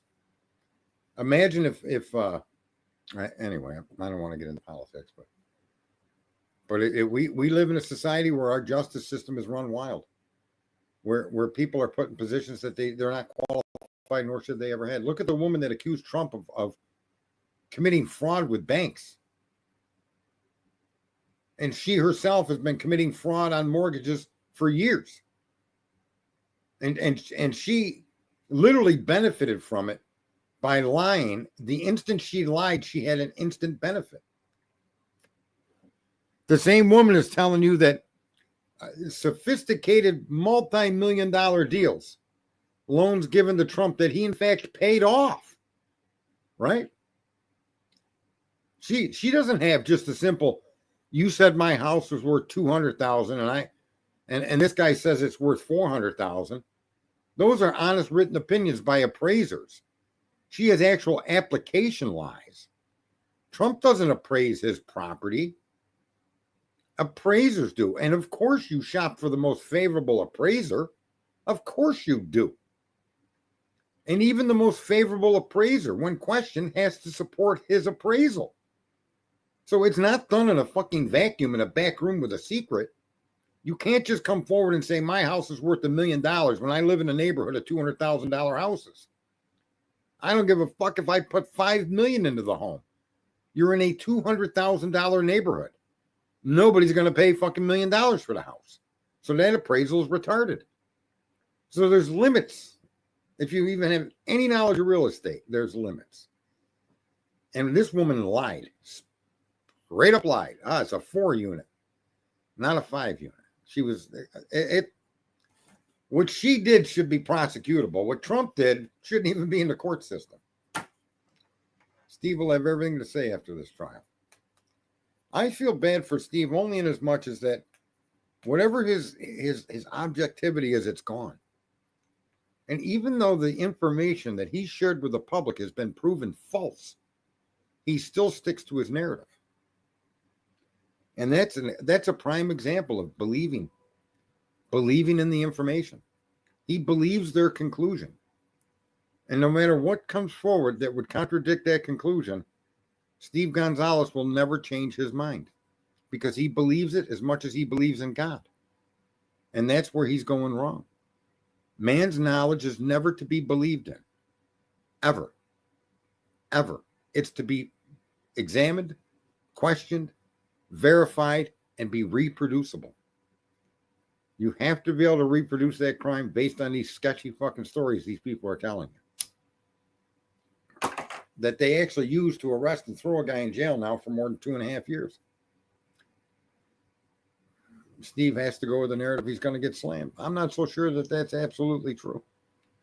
I don't think there's any truth to that at all. I think Steve is a grown man, and if he has answers to why all this other DNA doesn't matter, well, okay, then I'll give him that.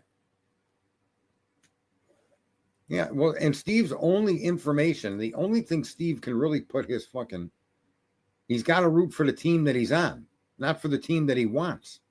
That's why I say it's Stockholm syndrome for him. I suspect from what I've heard about conversations that Harsh has pointed out about his wife.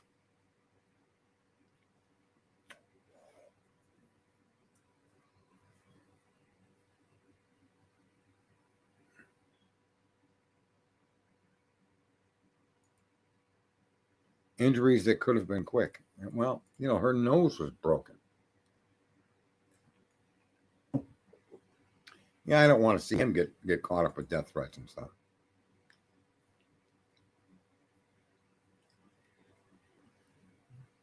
And anyone else is willing to, if you want to come up here. I mean, I could be a very reasonable person unless you get into like that one jerk off that told me there's video of a guy carrying a piece of drywall and getting into a car. If you're going to come up here and say stupid shit like that because you saw Bubbly Waters or that jerk off Tommy Jude or other idiots interpreting fucking videos or pictures like they're some fucking soothsayer, you go fuck yourself. You're not allowed up here. I catch you, I'll fucking bury you.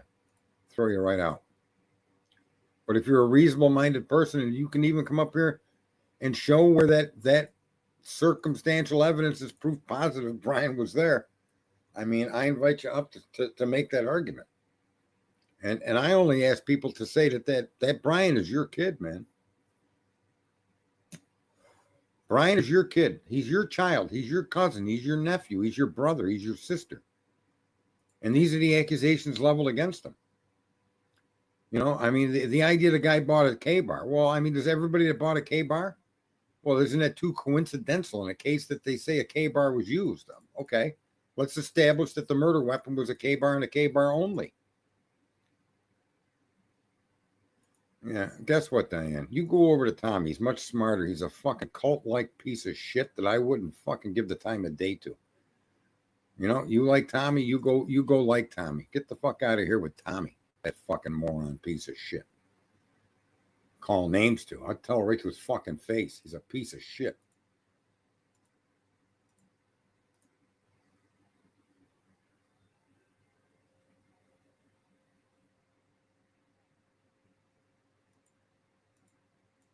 I ain't having it, man.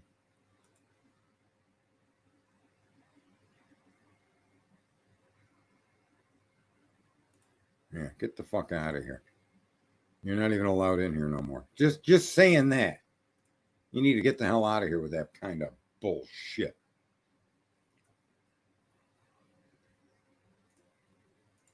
Smart. Fucking guy's a jerk off personified. Nothing smart about that guy at all. Ethan was urinated on by 4 people. He's got the video. Okay, good. Let's do that. Now, that was enough. I saw that, and I had issues with him before, but when he started all these reflections and all these fucking nonsense things, the worst thing that could happen to mankind is anything he said has any bit of accuracy to it. Because him and that bubbly waters that come up with some fucking horse shit, right?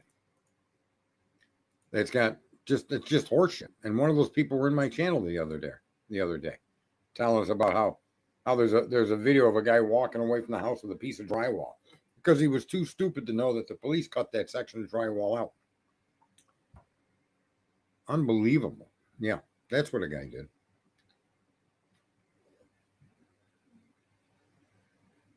Yeah, there's so much that they haven't told us, but what they have told us doesn't close the circle. To me, it's still a square. And I'd like to see the circle closed, in all fairness, against the accused, so the accused could then reap the fucking benefit of his behavior. And if that means he gets shot, well, then he should get shot. Okay? They see orange monkeys running loose on LL footage. What's on Linda? Are you serious? They've actually came out and said they see orange monkeys? Wow. Yeah, and that's what I mean. But he's smart, according to Diana, whatever her name was. Hopefully we won't see her anymore. I booted her. The fuck out of here. And it's not that I don't enjoy having opposing view. I just don't want to hear all the fucking bullshit of what you can see in a pixelated image. All of these crazy conspiracy theories. I mean, there's 100 fucking things that could be other potential people here.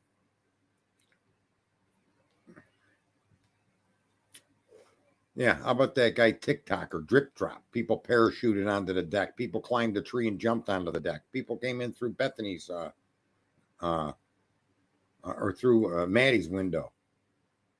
A window that's got all of these college girls shit in and blinds, and not a single thing is disturbed. Yet that Drip Drop tells you someone came in through that upper rear deck by climbing from a tree, or they parachuted in, or they used the ladder to get up on the roof and go into Zana's room through the window. Hunt the fuck, man. Yeah, I am very hostile. When ignorant people present themselves and want to push their ignorance, I get very hostile to people like that.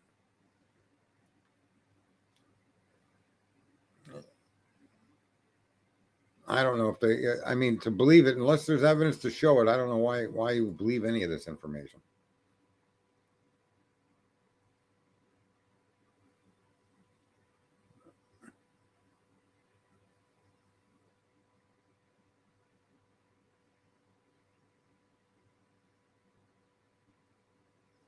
Yeah, we need more evidence from the autopsy. We don't know. Maybe the autopsy is going to say that these weapons, that these wounds could only have been caused by a large bladed weapon. Yeah. People see what they're told to see. The tunnels under the house. Remember that with TikTok or Drip Drop, whatever his name is? Then when the house is being torn down, he gets out here and he argues, oh, look at this image shows you my was true. There's a doorway. Well, if that was a doorway, it's a doorway to the outside, you fucking idiot. That guy is just shot.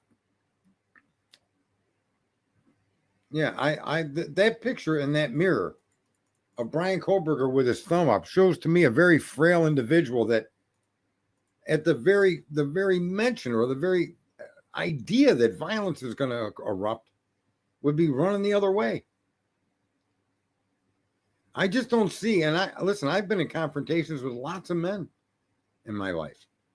And I'm telling you, you can just sense the guys that are going to hang in there and let it go versus the guys that just don't have any interest in violence at all. And, you think every guy wants to be a tough guy. Well, you'd be surprised how many people all of a sudden decide that they're not such an immovable force when there's a force standing in front of them willing to fucking move them. And they just bail. I've frozen people in their fucking tracks at a vicious attack verbally and placing myself right within their fucking reach of their eyes and their neck and just stopped them in their tracks. Men much bigger than me. When shown violence, people don't just because you're a guy doesn't mean you're open to fucking engaging in violence. And I don't know. I don't know if you could sense for me. I would not. If violence is presented as an option, and you're going to push that as the only option left me, then I'm going to get violent. And I'm going to impact you in any way that I can. I just don't see Brian Kohlberger as that kind of a guy. Not the kind of guy that's going to go kill even a girl. I just don't, you just can't sense that from the guy. His build, his mannerisms, that picture in the mirror just solidified it for me. There's a guy that I guarantee you I could get to run away just by jumping up out of my chair and approaching him in an angry, vicious way. I'd see the kid would skedaddle. Yeah, we don't know a lot of things. Yeah, and on the other hand, too, I don't run from injury. I grabbed the guy's wrist where he punched somebody and missed and put his hand through a plate glass window and cut his wrist open.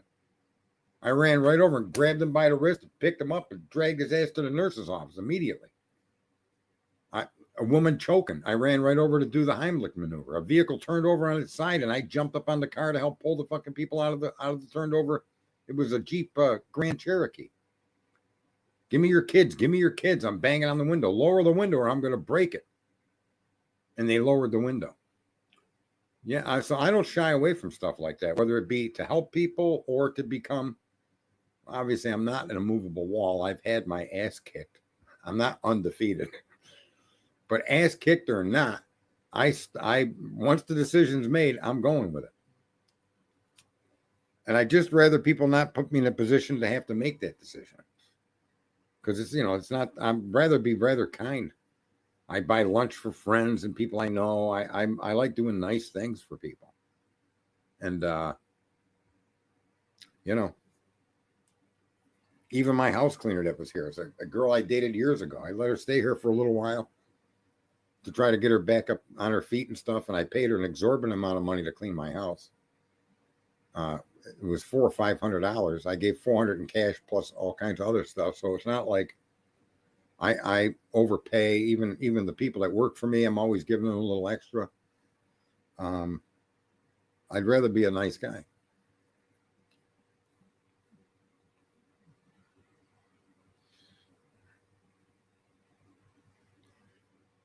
I just, Dylan's story does pose a big problem.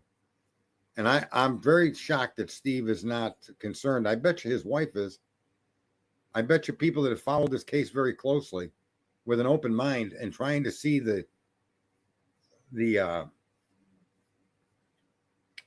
what is that one piece of evidence that just puts them at rest. What piece of evidence puts them at rest? To know and the comfort that this horrible thing justice is going to be served to the individual that did it. Now, that may still come forward, folks.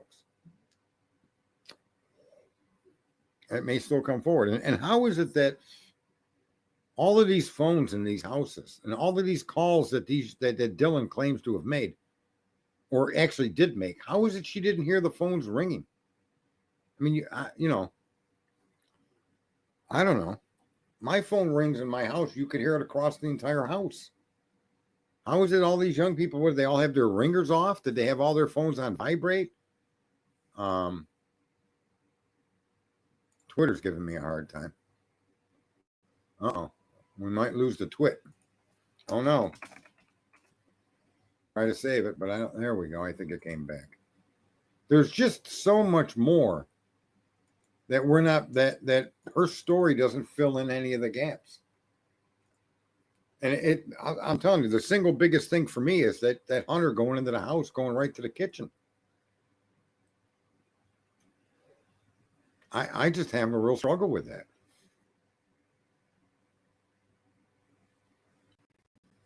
Well, I don't agree with that. I don't agree that they weren't there. I don't agree with that at all. What would have prompted their absence?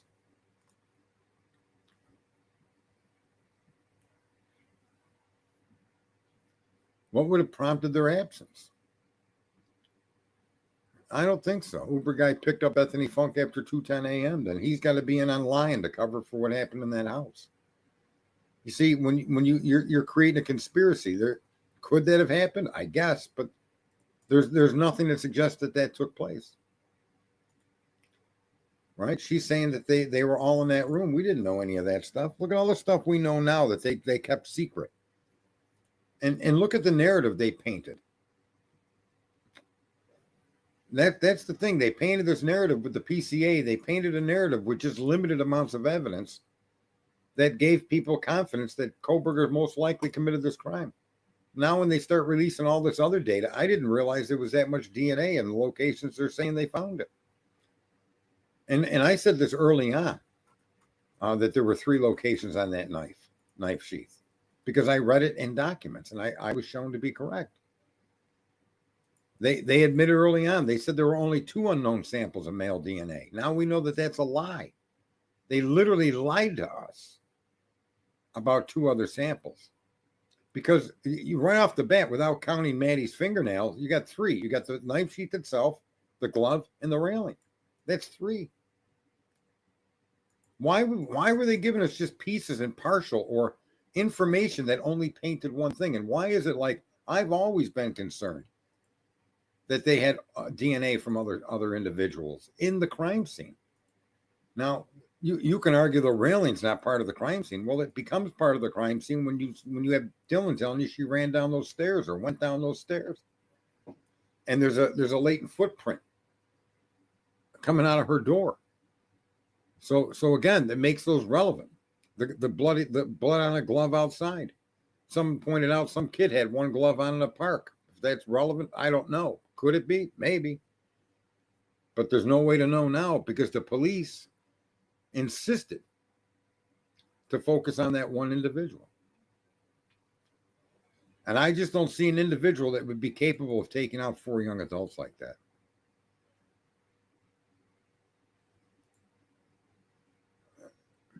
They have still not stated that he bought a Marine Corps sheath. That matters more than the K-bar. I agree.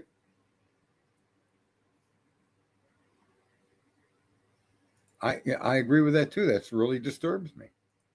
There's no attempt by the police to try to understand these witness statements.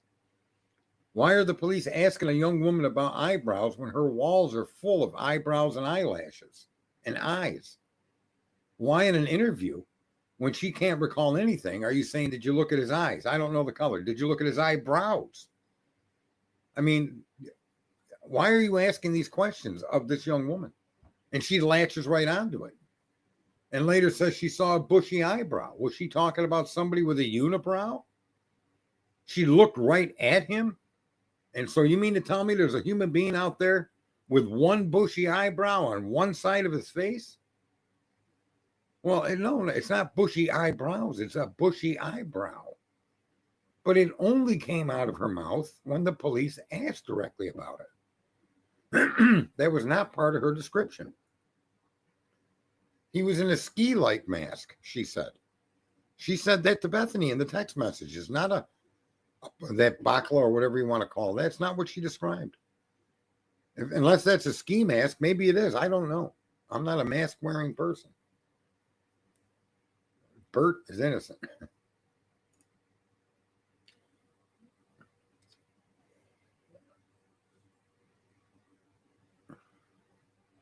She couldn't say what color his eyebrows was. But then when she looked at Brian Kohlberger, she eliminated him as the suspect. She eliminated Brian Kohlberger. She looked at the image of Brian Kohlberger before she ever went to the police and decided that she didn't recognize him at all.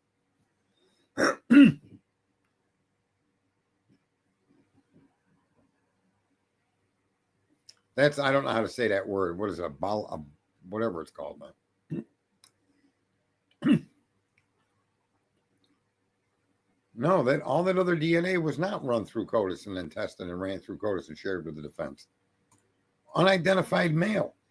Why didn't they go through the same process they went? If it's not wrong for the FBI to use IgG, why wasn't it used on all DNA samples?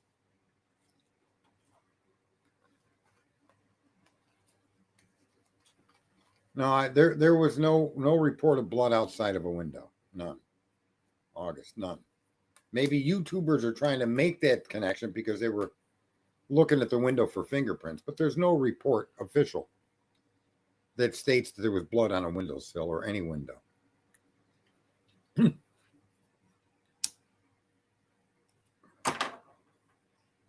This entire investigation is from what I can see, whether you guys agree or not, it's not even important. Just done so haphazardly and with such a focus on one individual to the exclusion of everything else. It's no different than if you're going to go over to a Muslim nation and try to convince one of their fucking clerics that he should be a Christian. No matter what evidence you show him, he's never going to change. He believes what he believes. And that's the failing of our educational system. That's the failing of you, me, and everyone else not being told to think, to analyze, to question, and let the chips fall where they may. Rather, we believe one side or the other. They ignored everything else to the exclusion. Everything else was excluded unless they could paint it in their little picture of Brian did it. And look at Brian might have done it, but all of these other samples that they have, all of this other activity in that area, right? And we know there was other activity, not just vehicles, but people walking around and in that area directly. There's video of it, and you exclude all of that, and then you pin it on this mysterious white car, of which there's many.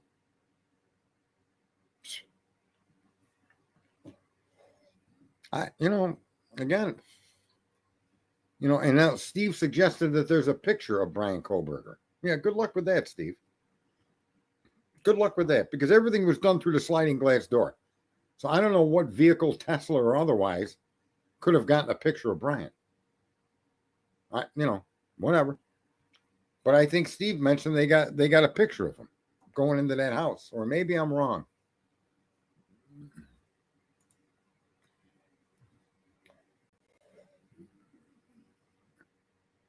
Brian Kohlberger is the only person that's never changed his story, and that's absolutely accurate. And everything they keep adding to try to surround Brian with evidence only surrounds Brian with evidence because you are willing to accept the DNA tells the whole story, and that any inconsistent. This is what the prosecution's depending on, and that isn't justice. Circumstantial evidence needs to lead to an unquestionable conclusion. And I'm sorry, I can't really buy onto their story. I would be easier to accept If they said to me that Brian Kohlberger parked his car and jogged or walked or what, I mean, there's as much evidence that he did it that way as there is evidence he did it by driving there. And that's where you have to put in doubt. When it's not conclusive, you have to doubt it. So, I don't know. What we got here? Yeah, we ended up with quite a bit of viewers. I appreciate it all for the folks that are here. Like I said, I'll spend a little bit of time. Someone wants to join, add their 2 cents, 10 cents, or 1 cent. SG equals idiot.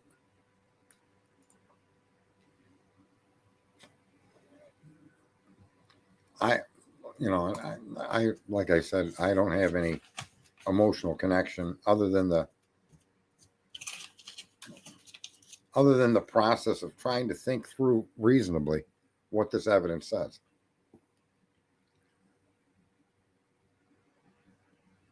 Yeah, they saw 2 bloodied mattresses, but we were told they weren't on the bed. Doesn't mean the bed wasn't involved, though.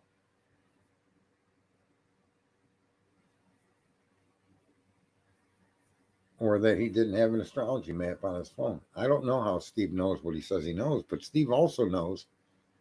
He was out here telling us a long time ago and very animate that they have ways of connecting people to things electronically that you can't even dream of. When the statement was being made that Brian's phone connected to their Wi-Fi. That turns out to be false. Now he's suggesting, I thought he suggested that there was more DNA under the leg of one of the victims and on the comforter. And okay. And whose DNA is that, Steve? If it were Brian's, and this is where I get real kind of irritated with Steve. Okay. The drywall did it, Rolla. I get irritated with Steve because if the other 2 locations of DNA are Brian's, that would be public knowledge. They wouldn't be dependent on transfer DNA. And Steve, unfortunately, has grasped onto the concept of what the police have laid down. And he doesn't even take the common time to just think, wait a minute, there's 2 other samples of DNA there, and they haven't labeled that as Brian's? How could that be? And if there are 2 other samples of DNA that are Brian's, why the fuck didn't they use that with the IgG? Why'd they use the most microscopic fucking form of DNA the world ever known? Transfer DNA. Why was that used, Steve? Why not the blood that you suggest was on the mattress and on one of the girl's legs? Why? He doesn't even make sense. In most of the things that he's communicated to the public. And I don't know if he doesn't know he's not making sense. Maybe he's just trying to comfort his family by sticking to this storyline. Okay. But you can't support your family to the execution of an individual.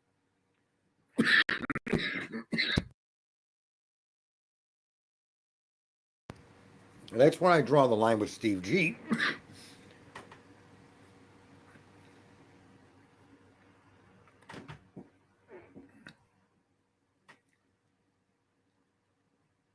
The whole case was a tunnel vision assemblage of bullshit that they've manipulated, and they want to call it circumstantial. It's not circumstantial. None of your information places Brian in that car. None. Oh, you've established he owns a white Elantra, but you can't establish the presence of that car anywhere near that fucking house.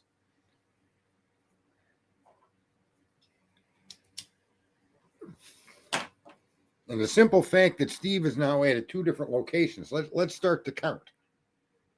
2 on the knife, 1 on a leg, 1 on the mattress or bed or comforter. That's 4. 3 under Maddie's nail. That's 7. 1 on a railing. That's 8. 1 on a glove. That's 9. And the gloves interior themselves is 10. 9 of which don't belong to Brian.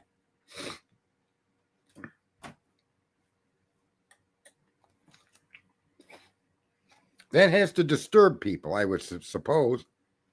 Especially, listen, if you're hung up on the DNA and you explain away what appears to be, based on Steve's statements, 9 other samples of DNA directly tied to the crime scene, and you want to explain that away, you take moron and idiocy to a level that's unrecoverable from.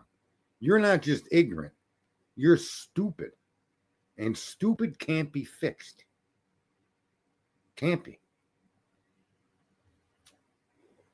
The only way that DNA has no relevance to that crime is if it's been excluded.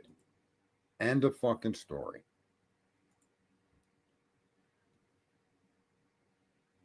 Yeah, he makes excuses for everybody. He makes excuses for anybody.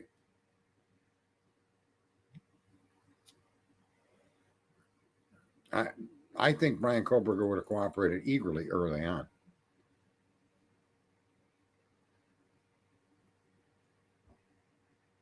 If he's found innocent, and look, if he's found innocent, I'm going to tell you the reason he's found innocent is because the information collected and the assemblage of the data that they have isn't believable.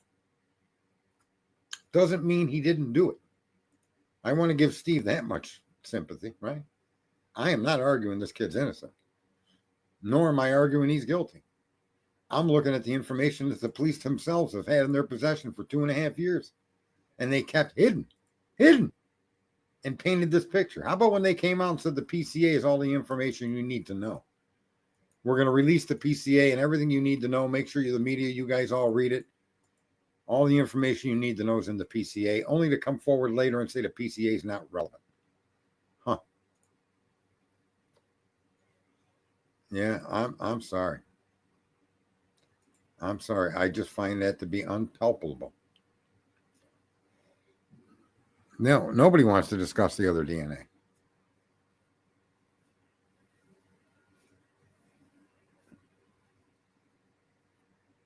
I don't know, but with that door open and with a clear view of Zaina laying on the floor, and there's 3 of you right there, you and 2 other girls, right? And you're not going to walk down that hallway to immediately check on Zaina first.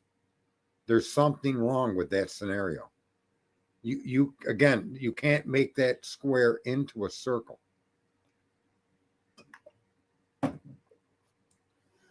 You can't make that shit make sense.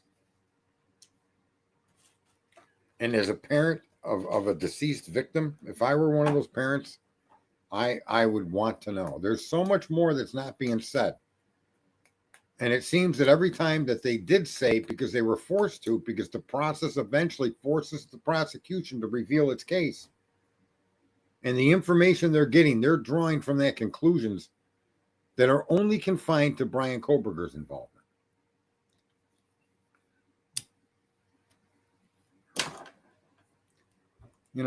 Unless there's a witness that can come forward and say those 2 young women left that house, or there's some way to track them on their mobile phones, or I'm just so like overwhelmingly disturbed by the PCA story that Dylan gave, by the interviews that the police continued to get information, tried to get information and plant information on her, her explanation on the 911 call, her demeanor, her reactions. All of that is just the most suspicious thing in this whole case.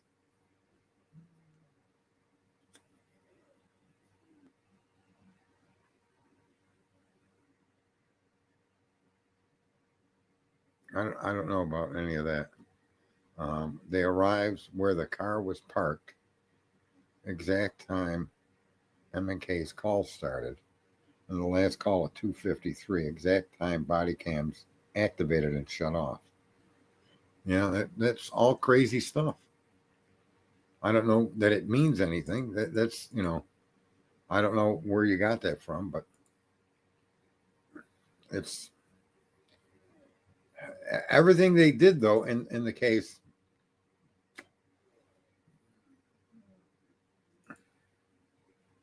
Yeah.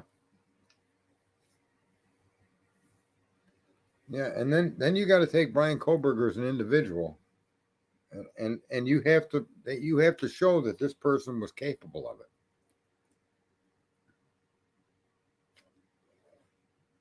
Yeah, Dylan Morrison's actions don't fit any kind of common sense determination on what she witnessed.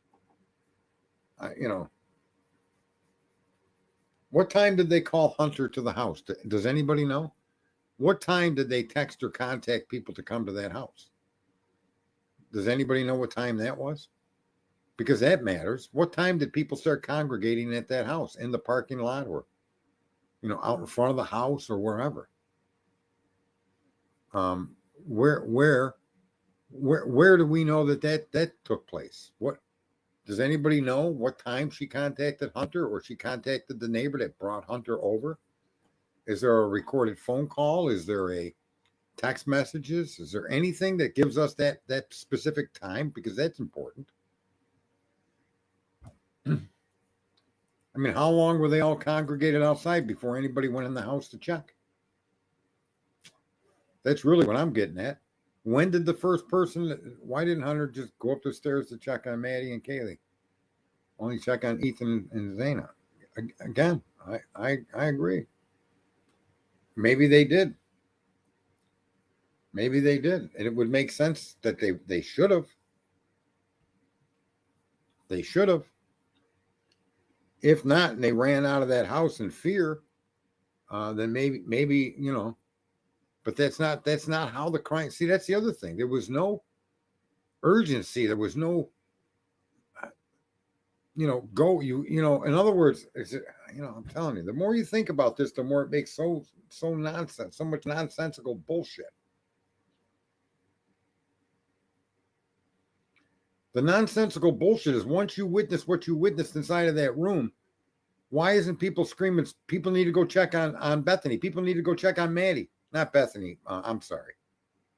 Kaylee. Why aren't you hearing any of that on the police scanner, on the police phone call, the 911? Once the policeman shows up, where's that? You got to go upstairs and check on these two girls. You got to go. None of the urgency. Nothing. She's like, who was on the phone when they said, do you have a defibrillator? Who was on the phone when they said they had a defibrillator? And then she goes, yeah, we got one. And the policeman there, where's the panic? Where's the urgencies to get in and help these people? None of this makes any fucking sense. It makes no sense whatsoever, folks. And that doesn't just include the accusation against Brian. It completely, totally includes the witness statements. The witness statements don't equal the crime scene.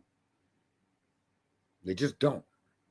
The actions and the words and the behavior of these witnesses don't match the crime scene.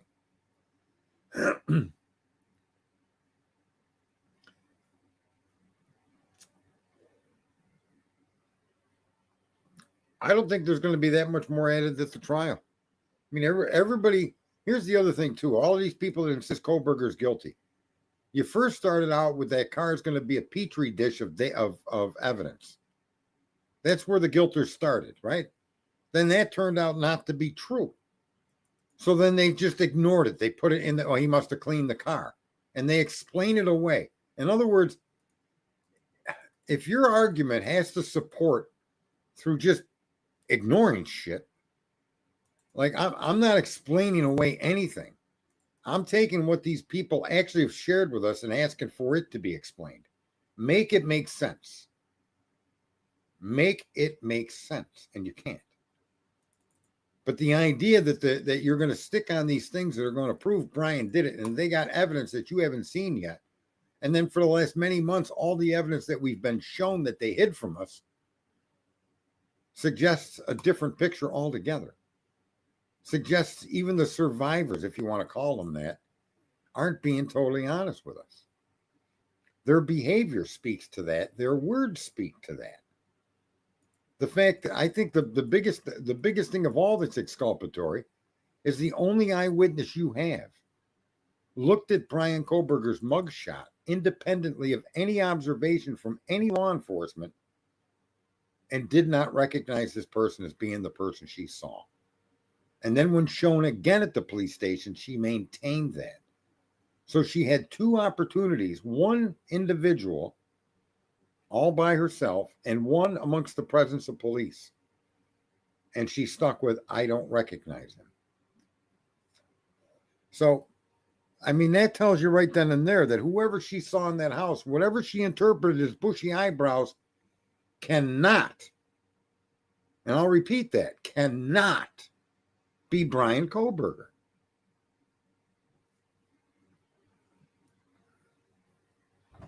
I don't know if anybody wants to try to show me how wrong I am on that fucking conclusion. Have at it. Jump right in and have at it.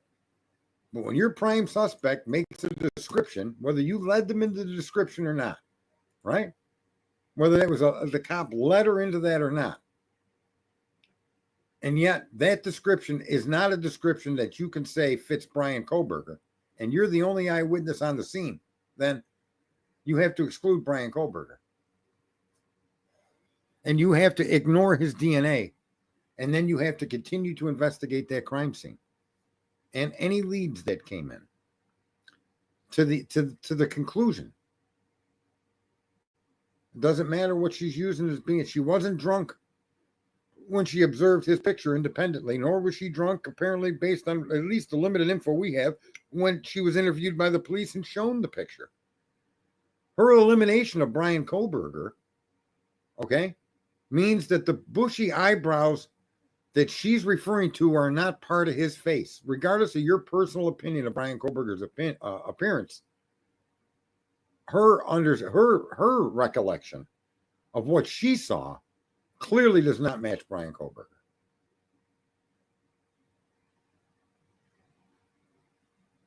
Yeah, that's it. We got to go find Elon Musk. Big balls. Yeah, they're just kids. Pretty much at 4 a.m. And she was so much in a storytelling mood when she started to say that. It's, people could say, I say that Dylan knows something, and to protect herself, she's keeping her mouth shut. She said too much already, but she didn't say enough to lead them in the direction of a single solid lead that would have resulted in an arrest. So she's not said anything that would impugn any specific other human being. But isn't that what a liar does? They obfuscate the facts in such a way that the facts can't be verified or unverified. Because the only person that can comment to the statements you're making are yourself. That's what a liar does.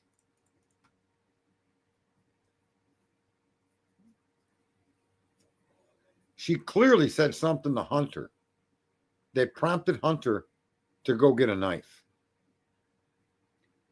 Because someone was in that, man, I'm telling you, I don't care what you would have said to any man that there was someone in the house at 4 a.m. and it's noon. I would have barged in that house and I wouldn't have looked for a weapon at all. I'd be coming in prepared, right? And prepared means you're not going to be caught by surprise. And that's all I would have depended on personally.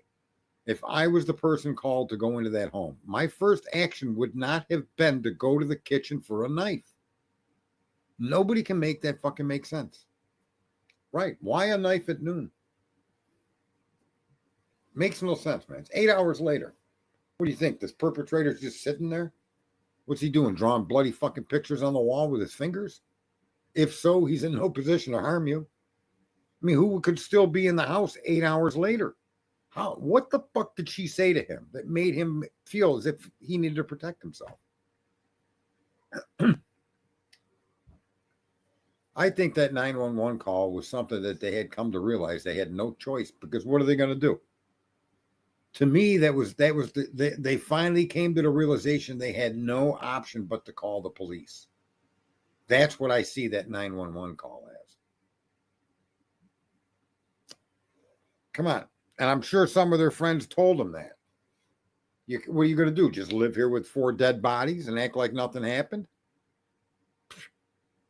I mean, they had no choice but to call law enforcement. That's what prompted the call. They didn't call because of their concern or their love or their worry or their fear. That call was placed 8 hours later because they had no other choice.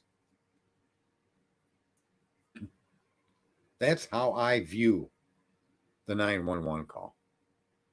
There was no choice left. There's no other reason for that to have not been made earlier. It's just shocking to me. And that right there, my investigation never would have came off of those two young women.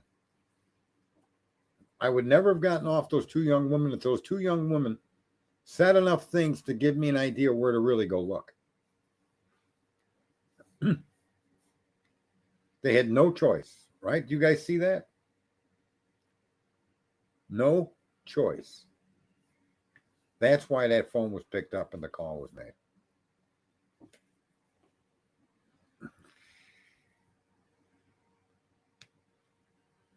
Yeah, they were playing a hot potato. They had no other option. There was nothing left to do but call 911. I think the smell of blood is more of a copperish smell. Maybe I'm wrong.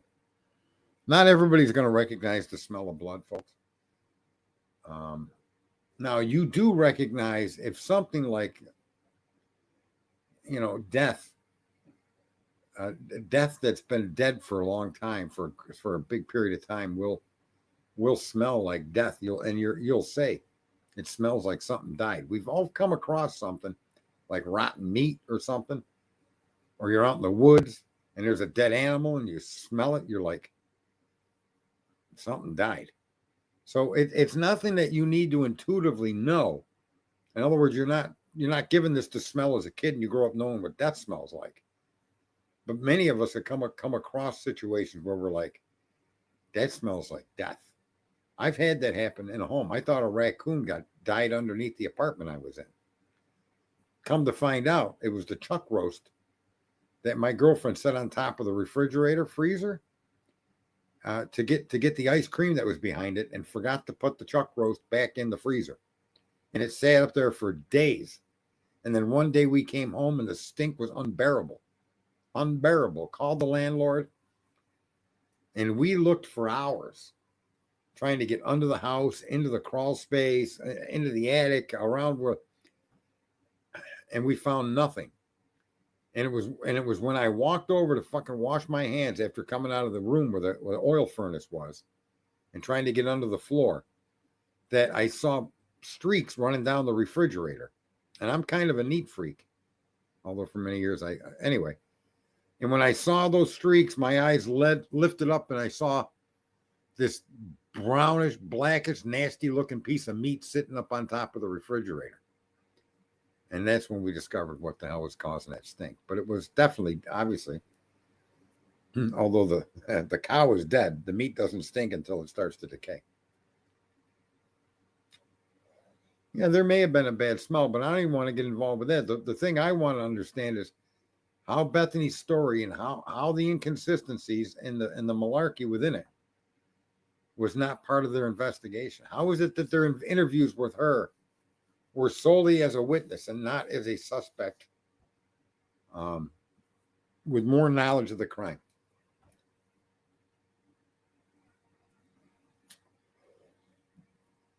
Yeah, the defecation. Sorry, but it happens. I know. They had the door open. I don't know. Maybe it was aired out. I just can't. I don't see that in Brian Kohlberger. I don't see a guy that has to wait to throw around and do something like that. Or look, a lot of these serial killers, when people try to compare this guy to a serial killer, a lot of these cases, these guys had a way about them, or they were targeting hookers, or they were going into nightclubs, or they were focused on neighbors or people that were connected to them through work or something. They seem to have always had some kind of connection, not maybe even directly with the victims, but an affiliation or association. It's very rare that people go into houses and commit mass murder like that as a serial killer without having any connection at all to the victims. I don't know. There's a lot of, I think even some of these guilters might be intelligent, but I think what they refuse to do, and they just can't find it in them, to look at the case with Brian not in the case, and then try to take the evidence that they were presenting and really honestly say to themselves, that's all the proof I need. I don't need the DNA. Because you're never going to get a guilter to admit to that. If you took the DNA out, most of these people would have a problem, whether they'll express it to you or not. They'd have a deep-rooted problem in saying, yeah, that's proof the kid did it. That's always an issue when you look at a circumstantial case. Do the circumstances minus the DNA prove beyond a reasonable doubt Brian Kohberger did this? And if you could separate it and look at it from that point of view, and then ask the other questions that are tough questions. Is the information they've given us from all the different sources that are in the legal documents, does that give you reason to believe there may have been others involved, whether they were a part of Brian's involvement or not? You need to ask and review that question as well. I don't know. Anyway, it's been a great stream. I got to get me some dinner. I think that after you engaged the first two women upstairs and Kaylee fought back based on what if her father's telling us the facts, and she got punched in a broken nose, and I think that would have been one battle enough. And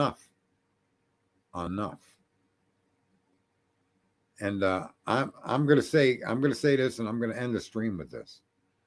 I think a lot of what Dylan has told us is true. Okay, I think the context under which she has shared it is false. I think that she was aware of all four of those people were up in that room. I don't think that includes her and Bethany. I'm not even sure if it includes the top floor. It may. But I think the four victims were together that night. I think those four victims were together in one room. So I honestly think that you have to take some of what Bethany's or Dylan is telling us and see if there's a way to arrange that piece of information in something that makes sense. Remember, there is not a lie that can possibly exist in all of the known universe unless you're hiding a truth.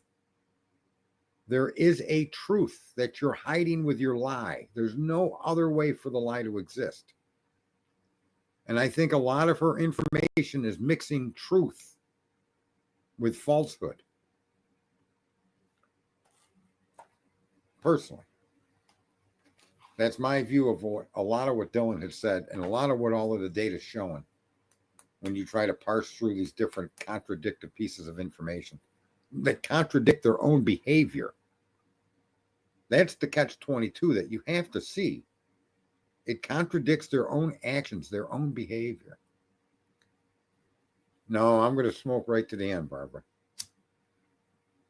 I'm going to say something that might seem. I do say a lot of weird shit, so I'm not even going to cover this with context. Let me just say that although you may expire because you don't have air for 4 minutes, your brain does not. Your brain will continue to function for up to 10 minutes or so after you're clinically dead and unrecoverable. And I'm so curious. Now, I don't want to die, but I'm very curious and almost excited to know what that's going to be. What is going on in your head? What is happening after you're clinically dead? Those last 7 minutes caught inside your own head. Because we all know we live in our own head 24/7. But what are those last 7 minutes all about? Is there something to it? Is it a whiteness and an unconsciousness that there's no recognition or no realization of any reality within the 7 minutes? Is it a review or a flashback of your life? Is it the introduction into another spiritual form that we're not aware of? What is that last? What happens? What is going on? So I don't fear death. I'm curious about death. Don't want to die. Don't get me wrong. Don't want to die. But I also want to say this too. Most, if not all of my friends that smoked and quit all died of cancer after they quit. That's been so consistent in my observation of the limited amount of people that I've been around, right? I don't know a million people. But of the people I know, every one of them that quit smoking died of cancer. after they quit smoking. I don't know if that means anything. I don't know if it means nothing. So, yeah, I smoke. I cough every now and then. That's okay. But if to quit smoking is to extend my life, I don't believe that. I don't think that. I don't agree with that. You know, I could slip in the shower and crack my head, and I live alone. I could be in there for a couple of days before anybody finds me. So there's a trillion ways that you could die, folks. Smoking is one of them. Don't. I'm not arguing cigarettes are a good thing. You should all smoke. I'm not saying that at all. See, so that's good. Yvonne did well. I'm a smoker. Wish I wasn't, but I am. Pimp down. I quit in 96. Good. How 26 years ago. So you must have been a lot younger. Most of my friends quit when they were in their 50s, late 40s, early 50s, through doctor's orders. And then I'm telling you, they all died of cancer. It's fucked up. All right, well, that's the end of the show. I hope you guys had as much fun. I enjoyed it. I was amused. I enjoyed 12 Gage coming up. And I hope everybody has themselves a good Sunday. Next Sunday is Mama's Day. So she was 41. Yeah. Whether it's good or bad, I think the human body conditions itself to exist under whatever conditions we each put ourselves in. And no, I'm not steak today. I'm actually thinking of getting a burger. I want to get me a burger and fries. So, all right, folks. Thanks for coming in. Thanks for participating in the chat. This goes for Rumble. It goes for all Twitter or X. And especially YouTube. Thank you very much, folks. We will be back. Unknown when, but I'll be back. In the meantime, be good or be bad. But if you're going to be bad, try not to get caught.